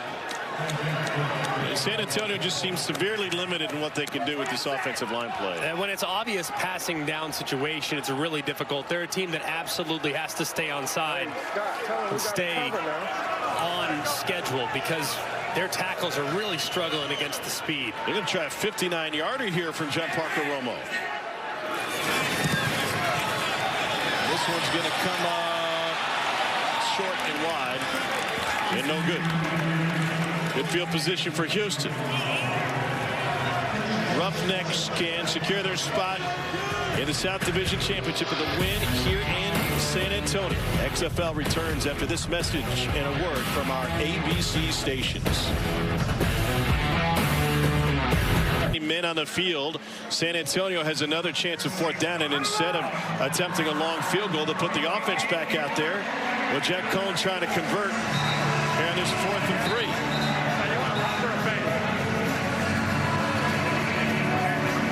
What a pop or a fade? Who's he talking to? Vasher maybe? They're 7 of 12 on 4th down this season. Vasher would be the guy you would look at. Vasher and Alizé Mack are the 2 most reliable guys you have. 18 and 88. They both have good size and length. I would say Fred Brown would be in that mix too, but he's on the list after dropping a pivotal 3rd down just to drive a go. So you can still trust him too, but you got to get him feeling good about himself. Explode F left Zach 377 Z dumb X fade on Vegas, ready. Fade.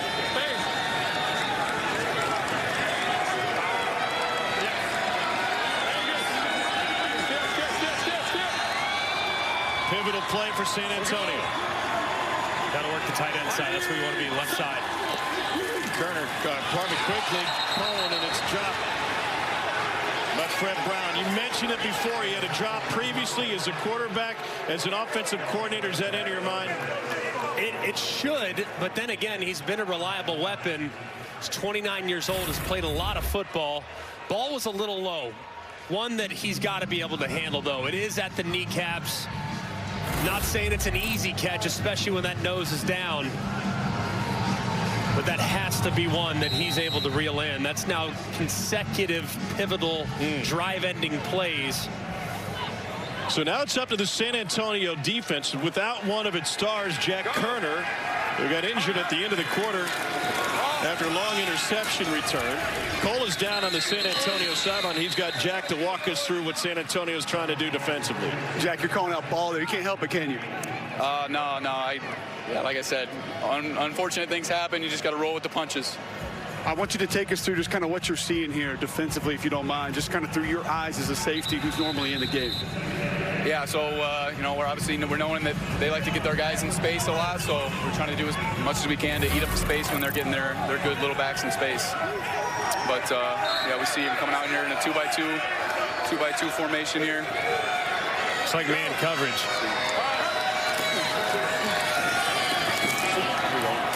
And Silver gets to the outside. They like to play based off of our leverage. So if they see us sitting inside leverage, then they're going to try to run out-breaking routes, and vice versa. If we're inside or outside leverage, they're going to run in-breaking routes. So that's something that we got to be focused on as DBs, especially when we're in man coverage.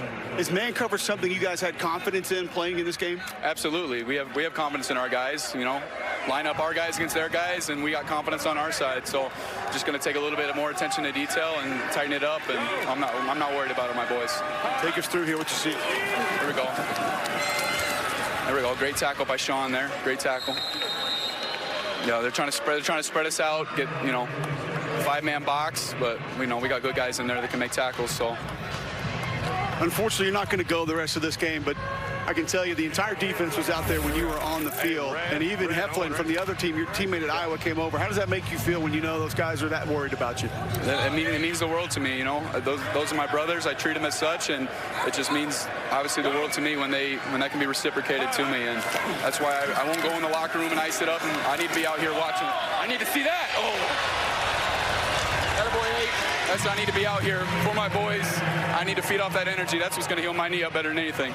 That's leadership right there. You Hawkeyes stick together, huh? You know it. You know it. That's from the program, Kirk Ferentz on down. That's how he runs his program, and that's how we carry it into the programs that we go to. Thank you very much. Yeah, of course. Thank you. Great job, Cole. There's his teammate, Jack Heflin, former Hawkeye. And you see the brace on the knee. No helmet for Kerner. He will not play again today. We'll wait and see post-game what his long-term prognosis is. 3rd and 7 for Houston. 3-man rush. A bullet incomplete. Trying to fit it into Bandy. Did they go zone that time? That time it was actually man with a +1. So they went cover 2 man. There were 2 safeties really deep. And then underneath, they were playing man across the board. And when you have cover 2 man, he referenced the leverage, you play it inside leverage. That's why the outbreakers are your friend. That time they got fooled, and they had a guy for the quarterback run as well. It was just a good, solid execution there from Jim Herman's defense. Terrell Bonds back to receive. San Antonio needs something good to happen. We're late in the 3rd quarter. Here's Bonds from the 15. Fumbled it, and Houston had an inside path on it. Now they got to untangle everybody. Turned into a game of hungry hippo underneath there. Who came away with it? We got it. Wow. And Davis is able to recover it for San Antonio. I don't know how he got that. As you can see, the ball's muffed initially. It looked like, oh, it's still bouncing around underneath there. I mean, Ben Davis is nowhere near the pile, and there he is, gets on top and then pulls it away immediately. Fortunate break there for the Brahmas. Ryan Corey, the long snapper, had it right there to take. Well, Ben Davis played for Nick Saban at Alabama. And no matter your ranking coming in, he always pushes to his guys who want to make it to the next level. You better be able to excel on special teams. Absolutely. And right there, I mean, a little lucky, sure, that the ball bounced your way. But, man, as soon as he had a hold of it, that ball was going nowhere. They'll run it with Jaquez Patrick, who picks up 3 on 1st down.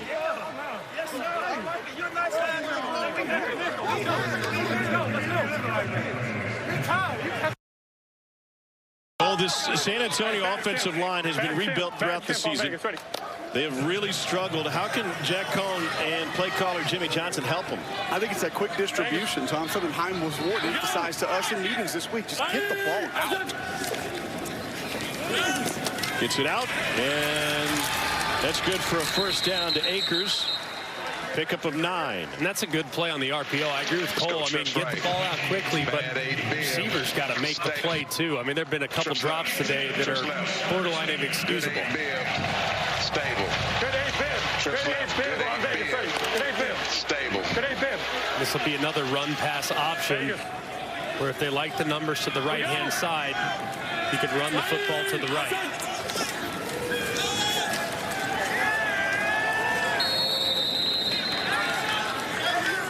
That's Patrick with the run and Bryce with the stop. Obviously feels like a lot, but it's worth reminding everyone this is a one-possession game. 369. All you have to do is just put one drive together if you're San Antonio, convert on the three-point conversion. It's a tie ball game early in the fourth quarter.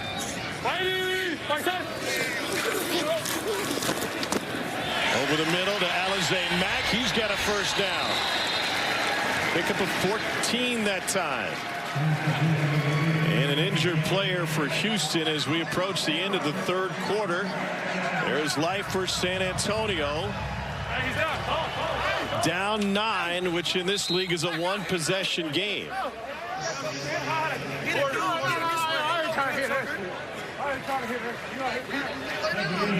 15-6. Jack Cohn has thrown for 150 yards with 2 picks. A hard-hitting game here in the Alamo Dome. And we head to the fourth quarter in a one-possession contest. XFL returns after this message and a word from our ABC stations.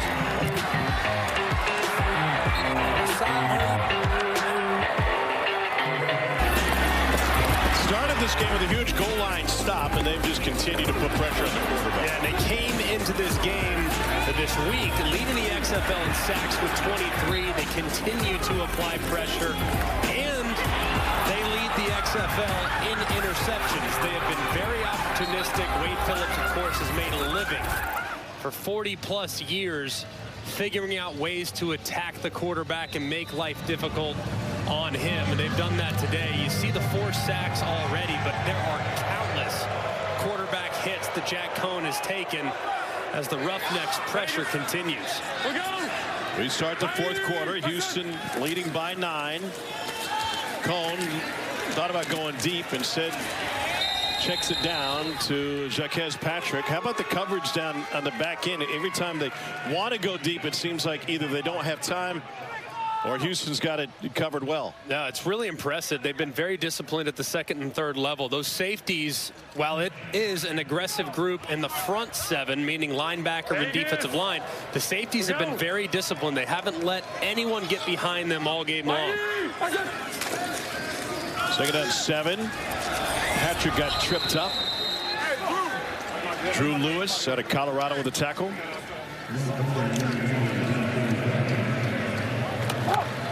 Let's go nickel, nickel, nickel. Let's go 7-fac. 269 dragging card. 269, 269 on Vegas. Need 3 yards, guys. There you go. Here's the same play. 269 dragging card. They've run this a few times. It should be a really good play. Slant in the flat right here. Take the slant. Should be a lock. And Cohn can't get rid of it. Another Houston sack. It's a huge pressure play to get to him before even a slant can come open.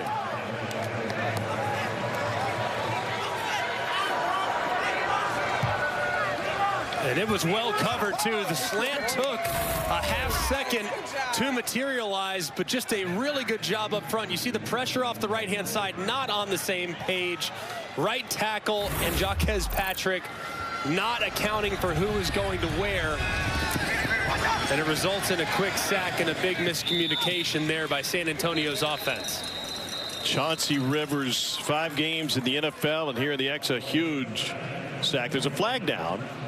Scrimmage before the ball was kicked. Number 20 kicking team. End of the kick is the 13-yard line, so they can have it at the 18-yard line or out of bounds inside the 35. The ball comes back to the 35, so that's where we're going to go from. Left early. Number 20 kicking team. Illegal motion. Number 20 on the kicking team. Downfield illegally.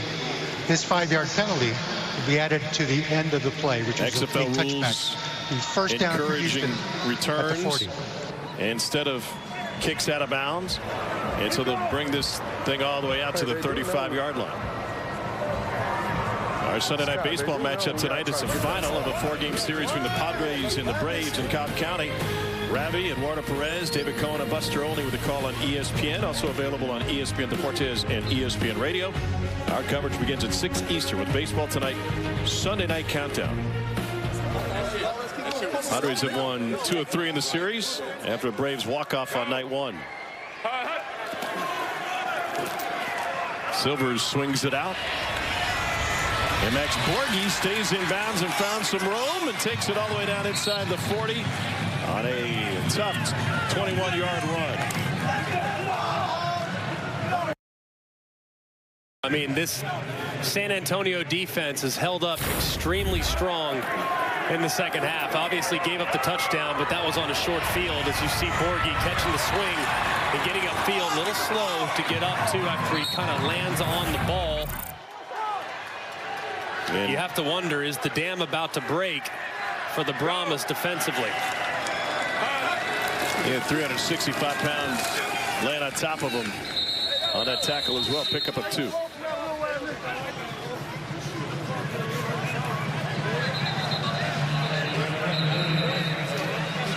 Penalty flag again. Pass to the face, offense number 6. Say that again? There was not a pass. There was not a pass. There was a running play. It was a run. It was a run. Pass to the face, offense number 6. Hands to the face, offense. Offense, number 6. Hands to the face. That's going to be a 10-yard penalty. Karina, was it dead? Was it after the play? Huh? Was it dead? Yeah, it's a dead ball foul. Okay, so we're going to tack this on. Hey, are you calling it hands to the face or unnecessary roughness? Slow down here. We're looking here. If you've got hands to the face and it's a dead ball foul, just pick it up. Okay, so we're going to pick this up. Is that what you're saying? Yes. Pick up the flag. Let's go. You mentioned that Dean being the extra eyes on penalties, he's also there is no foul. An administrator can move this thing along. Absolutely, and they feel like they're deliberating.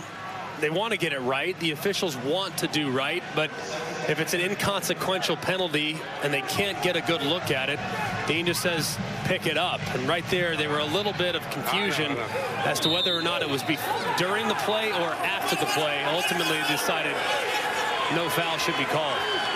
So 2nd and 8 for Brandon Silvers. Again to Borghi. And Borghi can't make it back to the line of scrimmage, loses a couple. The San Antonio defense is putting up in professional football comps historical numbers. They allow only about 16 points a game, yet they have a losing record. The only team to lead the league in NFL history in scoring defense and not win more than they lose with the Browns in 1956. How do you solve that problem?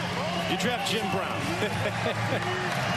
That is quite the conundrum, though, and teams know they can be a little bit more conservative against San Antonio and still ultimately win because San Antonio's self-inflicted mistakes have been such a huge issue for them all season long.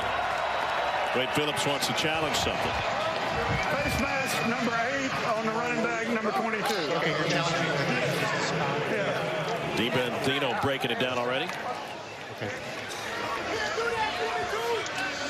Frank, he's challenging that there was a face mask on the tackle. On the tackle, yeah. On the tackle. Correct. Okay, we're looking at it. Get a good shot here. Handheld shot. I got a right hand. I see a right hand. Looks like it's on the jersey.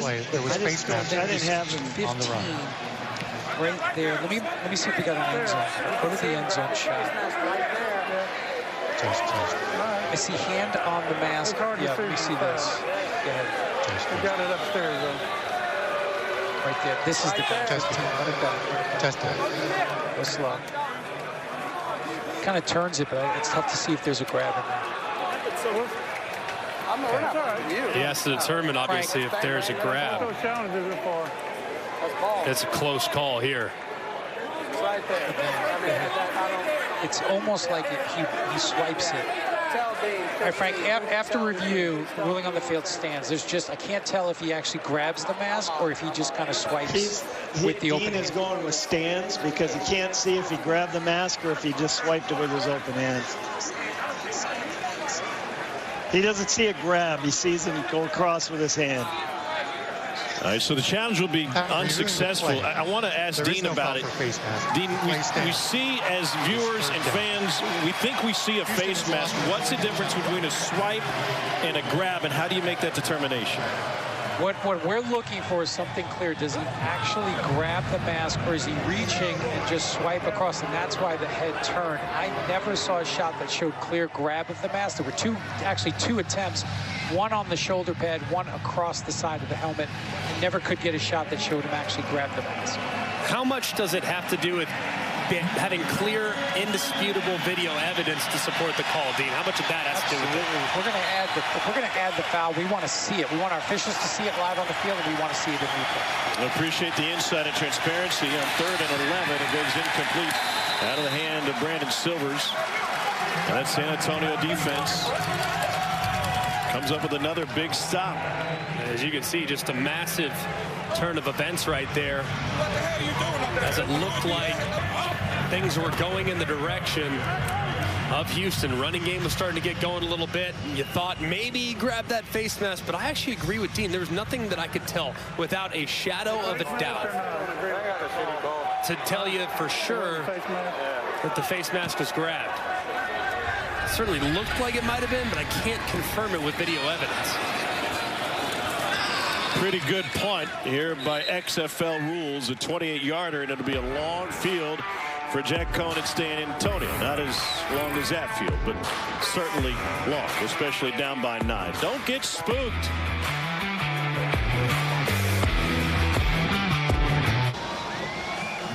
Let's take a shot right here, Jimmy. Mighty! I said!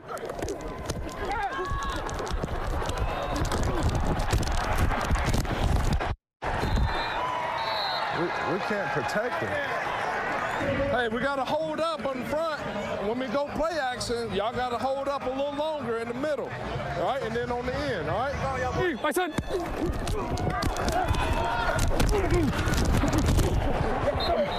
We can't block the soul, man. Defense that leads the league in sacks. Game flow.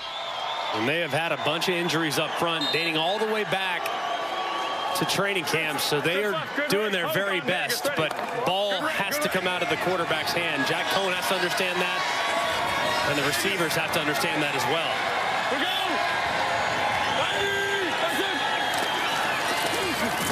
On 1st and 10, Jaquez Patrick rumbles for a first down and shuffles his feet for a few more. It's a 19-yard run. Patrick a little banged up as he's going to the sideline. But a great job here, just a little kick out. See that left guard pulling across, Mike Brown kicking out the end man on the line of scrimmage. And there's a nice hole that develops inside. They'll keep it on the ground. This time with Hilleman. And he's able to find 2. The analytics folks will tell you that having a successful run game has no impact on the play action. But play action seems to be a key for San Antonio because that's the only time they even have chances to get guys open. Well, I mean, their drop-back passing game is still good. I mean, I really like their drop-back. They've just had a couple drops, a couple inaccurate passes, and some really nice defensive plays that resulted in 10 passes. And a bunch of drops. Fred Brown squeezes this one and turns it into a 2-yard gain. Where did you hear that, Tom? That sounds like something PFF would say. I have airplane Wi-Fi. 3rd and 6 now. Can we go on Dallas? All right, going on Dallas. Oh boy, I was going to say, let's not do that. Dallas means you're going on 2. And he asked his offensive line, hey, can we go on 2? Can we go on 2? He didn't seem real confident. Play clock at 1. Here comes pressure. Cohn got rocked again. Yeah, there's a smile. You would too if you're Jordan Mosley and he came in basically untouched. And a good job here. You're going to see pressure off the left-hand side. It's called a green dog. When the linebacker on the left side blitzes, the guy that's covering the person that is blocking him also can blitz. So he wraps right around, times it perfectly, and results in a big hit before the ball can be released. Long punt from Wing. And a return out to the 19-yard line. Let's listen in with San Antonio head coach Hines Ward.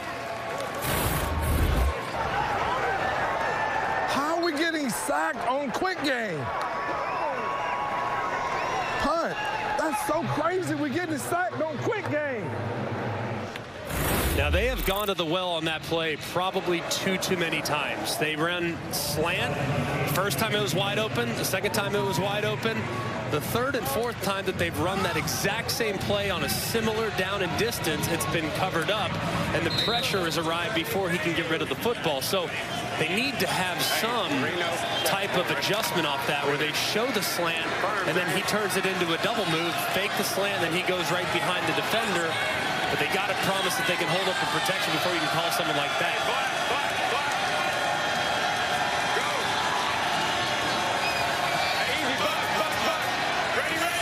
Handoff inside left. Delonte Scott was ready for it. Did you see him hop before they even got the play call out? How did Delonte Scott know it was coming? Well, you hear him right here. Watch him react. As soon as he checks it to Bucks. Hey, it's running inside, He gets there immediately, and they couldn't get the negotiation between the offensive line and the quarterback done fast enough, but he recognized the play and made a big stop in the backfield. He almost got the Silvers there. Now, deep ball incomplete. And there's a flag back at the 25-yard line. Number 6.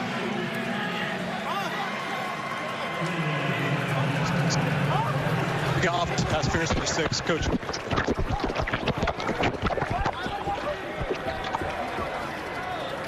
So that's what he's calling. You're going to see right there. Travell Harris tries to create a pick for one of his other wide receivers. What number? And you're going to see him watch. It's a good call by the officials. They'll decline it because they're already behind the sticks. Hey, Dale, play that again. We'll set up offensive pass interference number 6, penalties decline, 3rd down, guys. Good call. Number 6. Based on how things are done. Watch right here. He kind of tries to get up and get in the way of the defender, and they were able to call it. That was a good job there, identifying that. Now they'll set up the critical 3rd down for San Antonio's defense.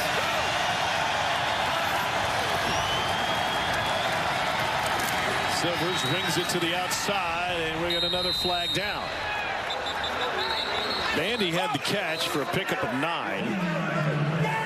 Holding defense number 21. Holding defense number 21. They're going to take it because of the auto first. It's Sean Williams. Let's see. Where's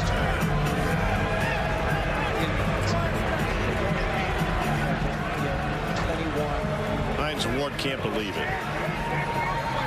Nearly to the midway point of the 4th quarter, had a chance to come away with a big stop and get the ball back. Yeah, that's a killer right there. Especially when you're off the field, 4th and 4. Let's go.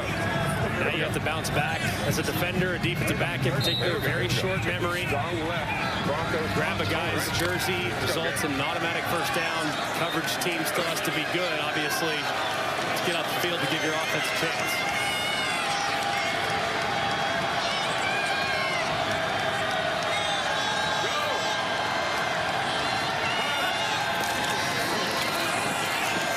Shifty move at the outset for pickup 3 for Dejon Lee. Pardon me, Bryson Haleen. A.J. Smith, the OC. Give me trips right, red 14. Trips right, red 14. Here we go. Trips right, red 14. On ready.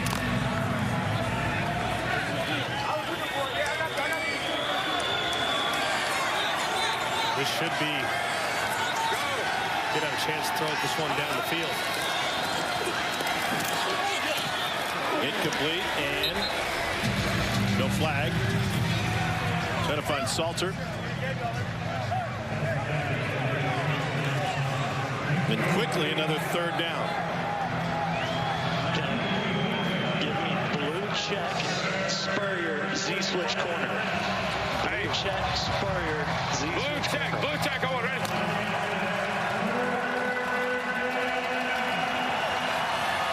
He's in the switch corner. That's right here, up top. wearing a mask. It's not in the stands, but he can probably run that route beautifully. Silver's hit from behind. Delonte Scott putting his imprint on this game. It's a loss of 9. And the Brahmas are going to have fantastic field position in a one-score game after this. And a great job around the left-hand side. You see him set up the left tackle inside, just continues to work, run the loop, and he drops Silvers there in the backfield, who's trying to step up, trying to buy a little time. But he doesn't have long enough as Delonte drops him for a huge stop.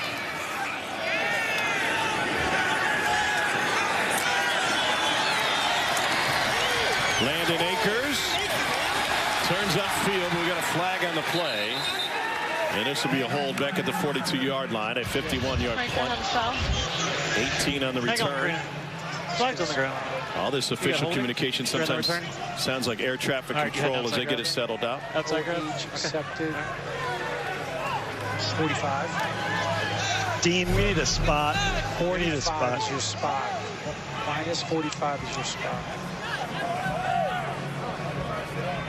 During the return, holding, return team, number 1.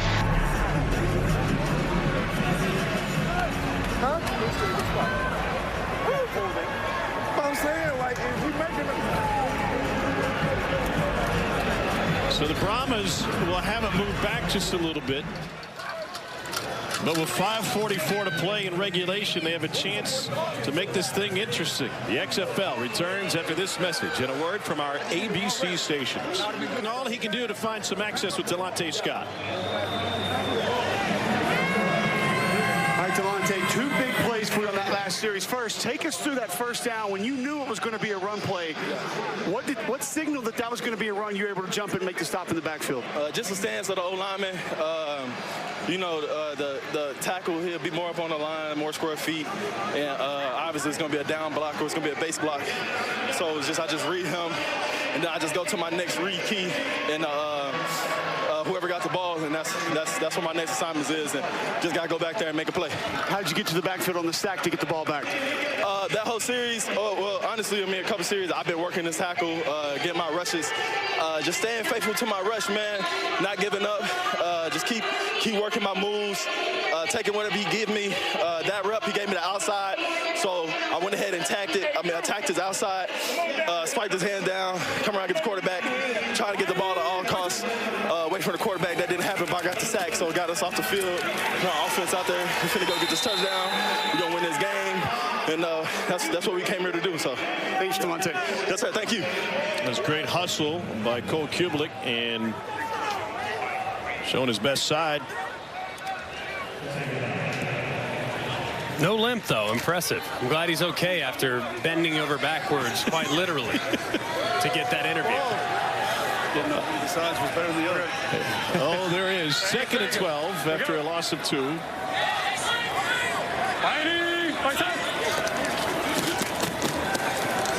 Jack Cohn delivers to Hilleman, and he gets hit immediately by Caleb Price. No gain. Chris Button, how about the Houston defense? Yeah, they're glad that last drive was sustained a little bit from that San Antonio penalty. Allowed them a little breather. They were gassed coming off the last time. And by the way, our guy, Trevon Mason, who had the interception, not going to play in the rest of this game. I asked him what was the matter. He said, I told you my hip hurt. Selling it. You got to get back out there, get another pick. He didn't have a single interception his entire career at Arizona. They had one to set up a touchdown here today. Hilleman couldn't squeeze it. And that leaves 4th and 11. Mason out of the pads and everything. Hopefully he'll be all right for the stretch run if this thing holds. We got to mess up that bite read. Houston's obviously the bite read going to be punching their ticket to the postseason. So San Antonio forced to punt it away.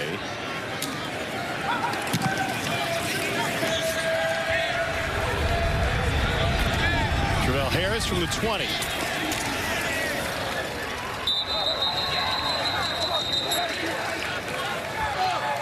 The 9-part docuseries Player 54 gives you an all-access look at XFL players and coaches. Episode 6 premieres Thursday, 5 Eastern, 2 Pacific on ESPN2. All episodes available on ESPN+.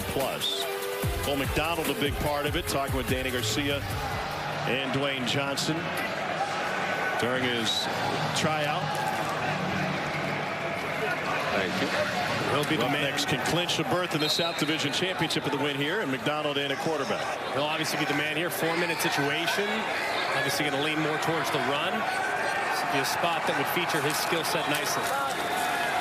He takes a hit from Scott after he handed it off, and it's a pickup of a couple. Is it tough for A.J. Smith to call runs? If you do too much of it, you'll get kicked out of the air raid family. So, and make sure we get this down. Give me Chicago. Tell them play clock too. Marty, tell AJ to tell them play clock. Yeah, roll that. Let it keep going down. Let it keep going down. Miller time, Miller time, Miller time. I'm telling you to tell him in the helmet. Technology of this football game of operator. And you hear him say Rolex too. Sometimes when you say clock, you don't want to say clock. That's too dangerous. I don't want to say it's like a curse word, but clock means you go up and spike the ball. So you have to come up with a different word. So he said Rolex. You heard on the side. Want to know why? Because you're thinking about time. Okay, we're going to be real simple here. You're going to play in 4-minute offense. Rolex means that after you win this game, you're going to be celebrated and you can afford a Rolex. So just connecting the dots there is my assumption. Can you get on board? One-on-one. Perhaps. You're more of a Rolex guy, I'm more of a Timex guy. Fair enough. But I mean, if it's Timex, it doesn't matter. I don't care. I don't care if it's Apple Watch. I mean, it doesn't matter. It's just anything that would lead you to think about the clock without actually saying the word clock. That's right. Unless you try to go with tag. That would be difficult. That could add some confusion to it. You tag some receivers from time to time, so that wouldn't be a word that I would be real inclined on using. 8-3. Here we go. Man to man. Brandon Silver's back in. I was like, here we go. Blue, F win on one, right?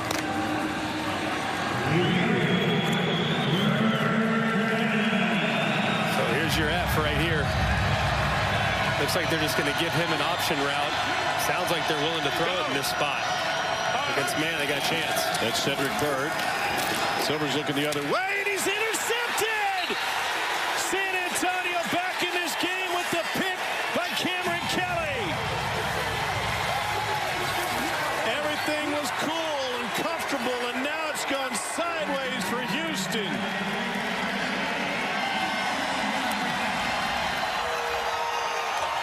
Give it to him. And look at that guy in a sombrero. Second pick of the season for Kelly. Such a critical error here. You're late throwing it to the sideline. You're looking inside it initially, and then you try to get rid of it late. But immediately the defender's going to be able to drive on it. And San Antonio looked like clock was about to strike midnight, but now they have new life because of the mistake. Offensive line holds. Cone delivers. Caught for a first down. Landon Akers with a gain of 15. Cole Kublik.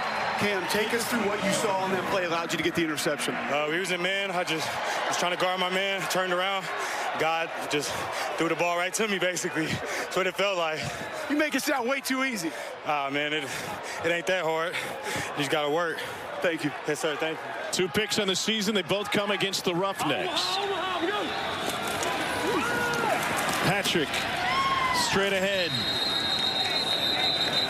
Gain of 3. Of course, a reminder for everyone at home who's looking at the scoreboard saying, why are they not going no huddle? Why are they not going as fast as humanly possible? Remember, 9 points in the XFL with the 3-point conversion is a 1-possession game. So now with this part of the field, you can be mindful not just about scoring and getting the 3, but also with how much time you give back to the other team.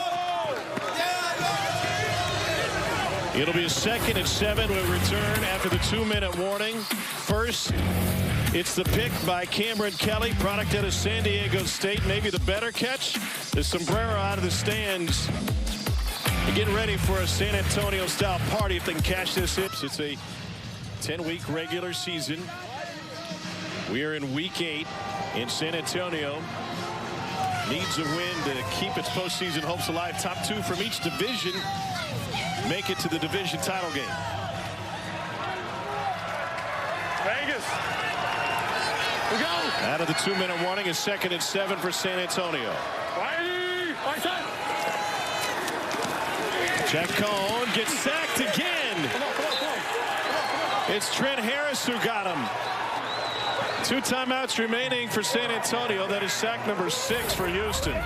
And a great job here with the TE, the tackle inside. He's the one that sets the pick on the left tackle so that the defensive end, the E and the TE, can swing around and make the play on the quarterback for the sack. Excellent game up front by Houston. 9-point deficit is a 1-possession game. Patrick on the screen. Takes it down to the 20. Gain of 7. 4th down coming up. Clock still rolling. And now they'll use a timeout.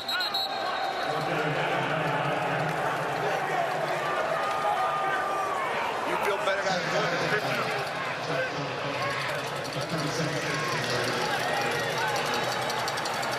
For all intents and purposes here, season on the line for the Brahmas. Got to expect with how they've played up to this point, you've got to be thinking pressure. I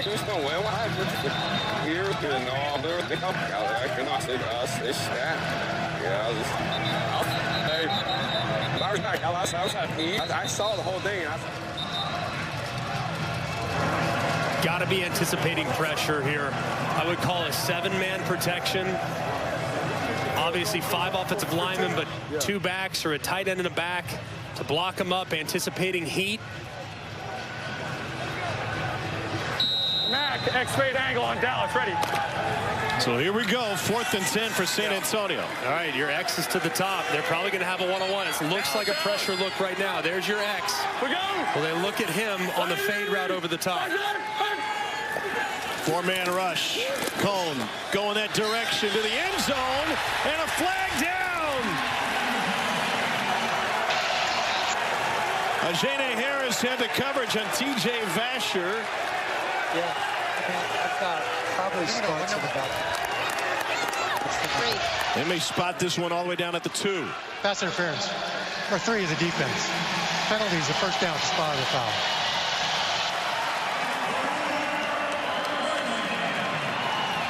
Vasher a little banged up at the end of that route. He'll come out of the game. It was a great look. They had the matchup they wanted, one-on-one. It was a well-thrown ball. And I think if not for Ajene Harris grabbing at his jersey, it might have resulted in a touchdown. Here's Patrick. He is in. Touchdown San Antonio from 2 yards out. And now the Brahmas will have a chance to tie it with a conversion for 3 points.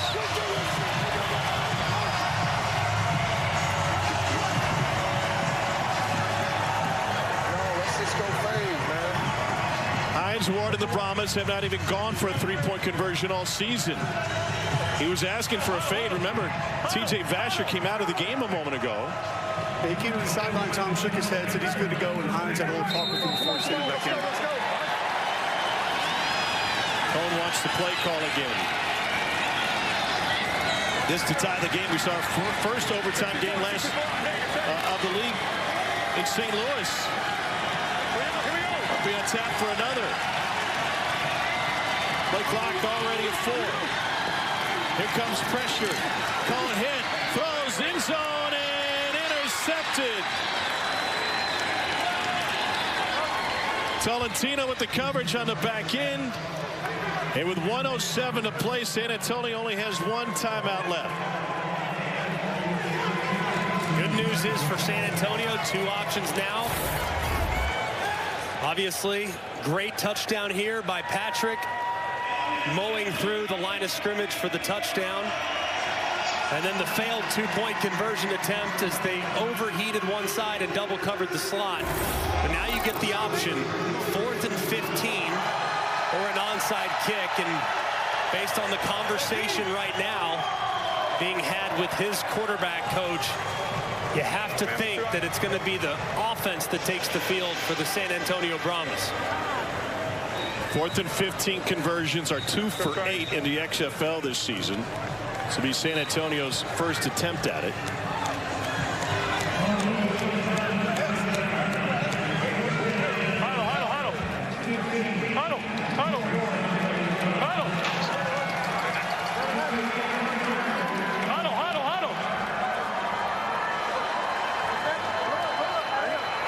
Hey, just hold up, baby. Hey, I'm throwing it up, right? Trips right, 64, Alabama switch sneak on Vegas, ready. So instead of an onside kick, a chance to keep possession with a 4th and 15. All right, Alabama, that means all go. Going to get verticals all the way. Got to throw the ball in a tight window. Pressure coming from the edge. Cohen lets it go deep down the sideline. He stopped on his route, but there was a flag down. TJ Vasher is the intended receiver. Wade Phillips thought the receiver pushed off. You get the ball in there for pass interference. You got illegal contact. Illegal contact, defense number 3. Second flag on Harris in the last Illegal couple contact. Possessions. Number 3 of the defense. It's a 5-yard penalty with an automatic first down. You can see trying to run by him, and that's a good call. As you can see, Jada Harris trying to catch right there at the 15-yard mark. Does not allow Vasher the freedom to continue on his route. The difference of 5-yard or 15-yard penalty, they still got a long ways to go back at the 30-yard line, but the automatic first down, 101 to play and 1 timeout. So it's going to be on blue go after this. And you can hear right there, Jack Cohn preparing his offense for the 2-minute operation after this first snap. Then you're in 2-minute operation, so everything's going to be blue go. That's the cadence that he'll use at the line of scrimmage. We go. Roughnecks have 6 sacks in this game. Here's Alize Mack, and he's out of bounds short of the marker on a pickup of 9. Remember, Romo, the kicker for San Antonio, he's already attempted 1 from 59, so about 20 more yards to get to where you start thinking about field goal range. 2 makes for Romo today. Second and 1 run with Jaquez Patrick. And he takes a pass midfield.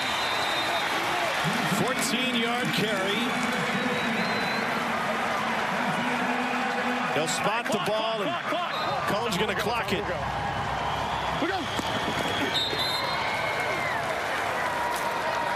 An offense that couldn't protect the quarterback or move the ball through 99% of this game has finally found its rhythm.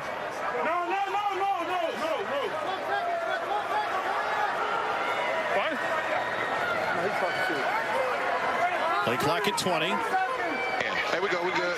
It's in the middle. Let's go double left. Let's go double left. All right. Let's go same bad Oscar. Bad Oscar. Here we go.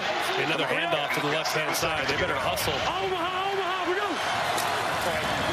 Ball came in a little bit late. Patrick gets whipped around after gain of 1. San Antonio has that timeout, and they'll use it here. Now I love that 2-play sequence there. You clock it on first down when you still had some time to call a play. If you're going to run bad Oscar, you can just get up and run it without having to have a ton of communication. Instead, you burn first down by clocking it. And now you're more like 10. out of timeouts, when in a perfect world you still have quite a bit of ways to go before you feel real good about your field goal kicker's attempt.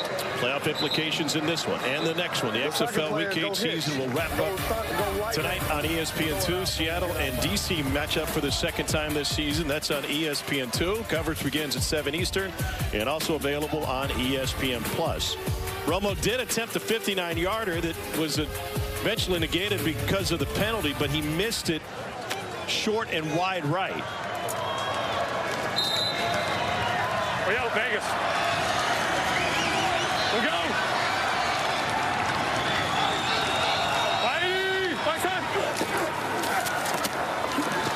Cone going to try to scramble, and it gets forward. The ball came out.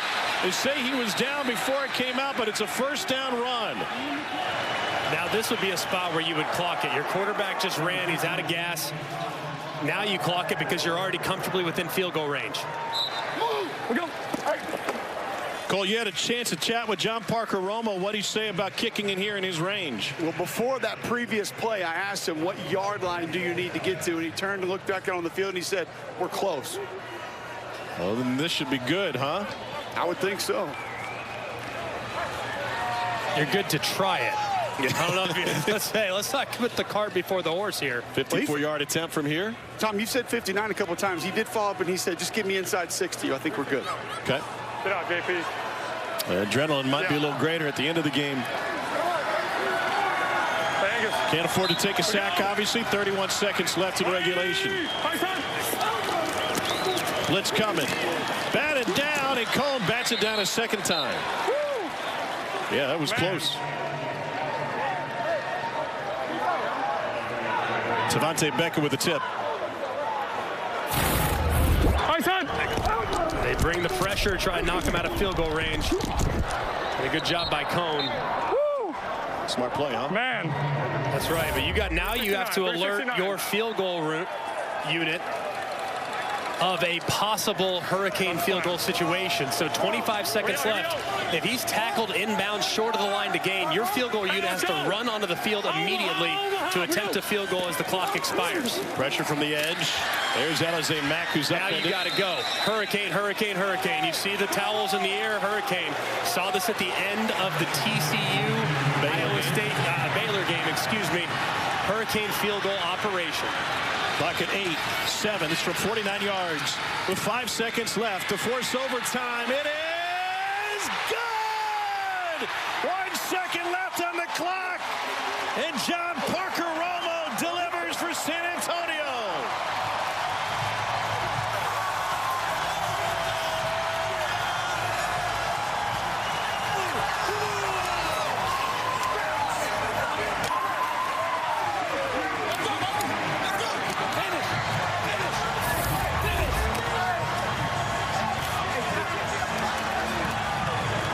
He knew it was good. That was the walk-off as soon as he struck it.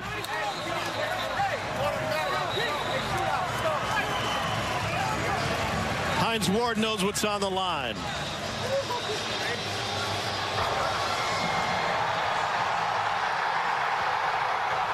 You knew it was good when you hit it? Of course. You said, get me inside 60. That was all you needed, right? Oh, special teams special now for San Antonio. Pretty special week for John Parker Romo. Told me that he and his wife actually decided on a name for that baby girl that she's going to have here in a month or two. Pretty cool moment. They just had the gender reveal a couple of weeks ago before the game in Arlington. Hashtag girl dad. 1 second left in regulation.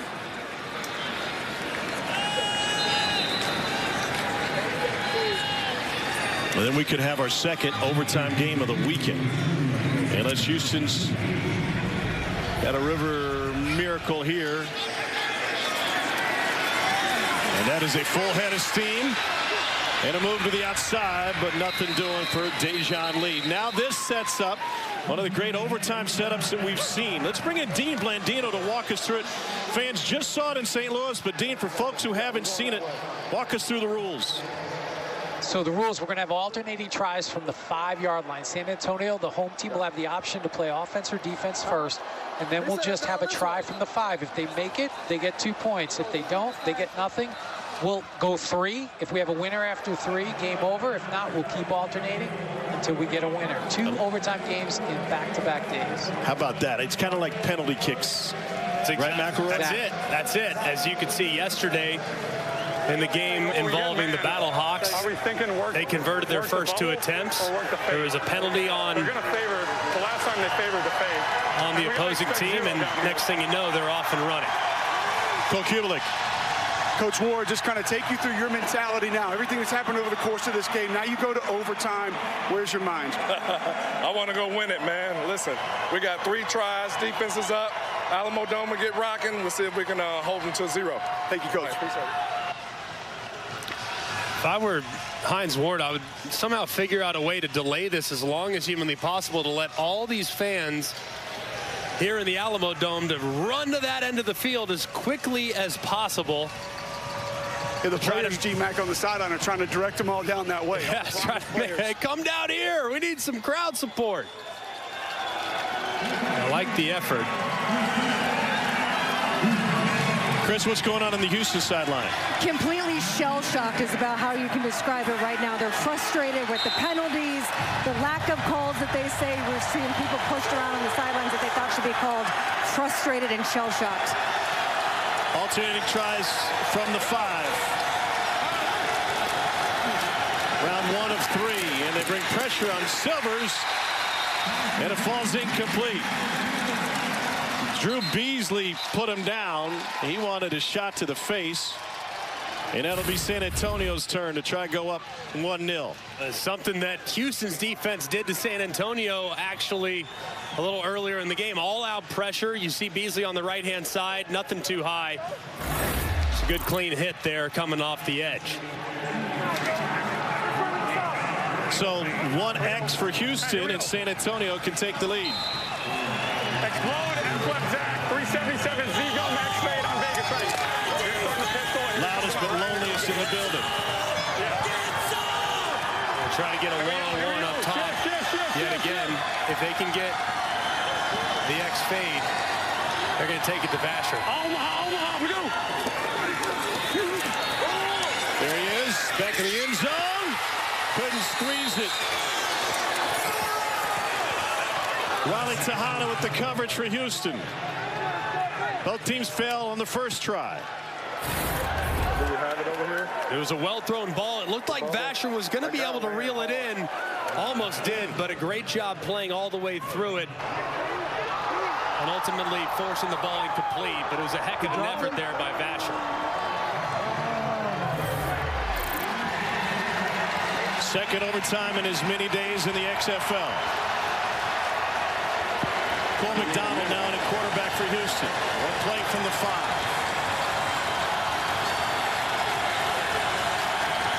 Pressure. McDonald drilled, and it's incomplete. There is a flag. Tenny Adewuse put a hit on McDonald. This guy, so San Antonio 20. Pass interference for 20 to defense. Foul occurred in the end zone. The ball be placed at the 1-yard line. And so they get another crack at it. You see just a little collision, all-out pressure yet again, trying to work a quick slant to the left-hand side. Severan, you can see the contact that leads to the pass interference. How about Jimmy Herman dialing up the pressure here? Yeah, back-to-back plays.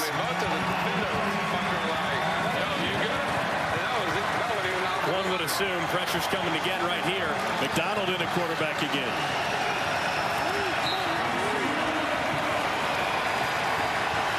They got it all loaded up. McDonald with the sneak. No signal. And they say they stopped him.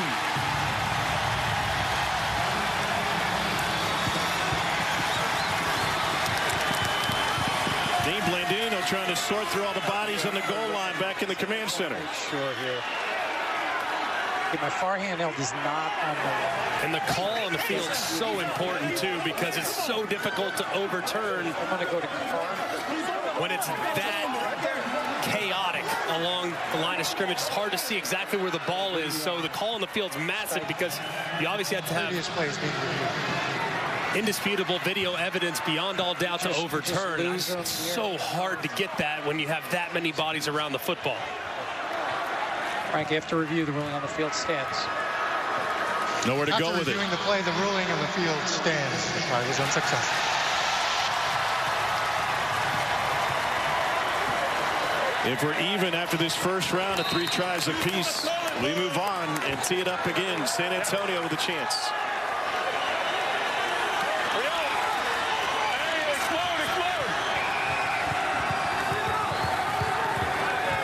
Trying to get another fade to Vasher up top. No, stepped outside leverage. They wanted a false start, didn't get the call, and it's floated and intercepted, so a failure on that try. Trent Harris with the hit on Jack Cohn.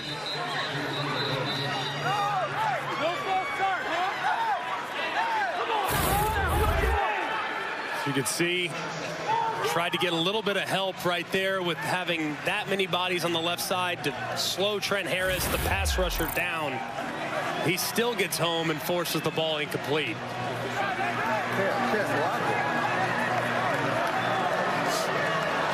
If nobody scores in this first round, then it goes to alternating possessions and sudden death.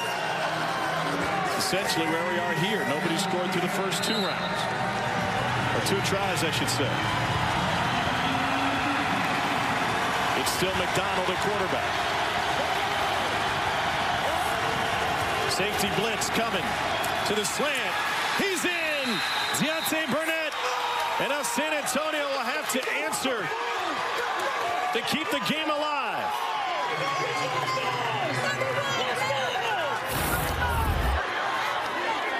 And you can see they go with a little bit of a switch rotation, all-out pressure yet again from Jim Herman and the San Antonio Brahmas. They beat it with a quick slant inside against off coverage. And San Antonio's season, for all intents and purposes, will come down to this. 68. One play for San Antonio to stay alive. Yeah, Vegas. We go.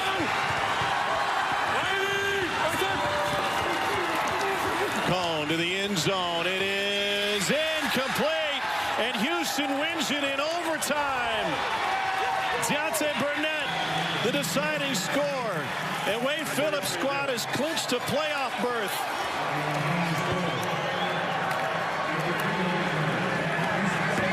What a thrilling finish. Our second XFL overtime game of the weekend.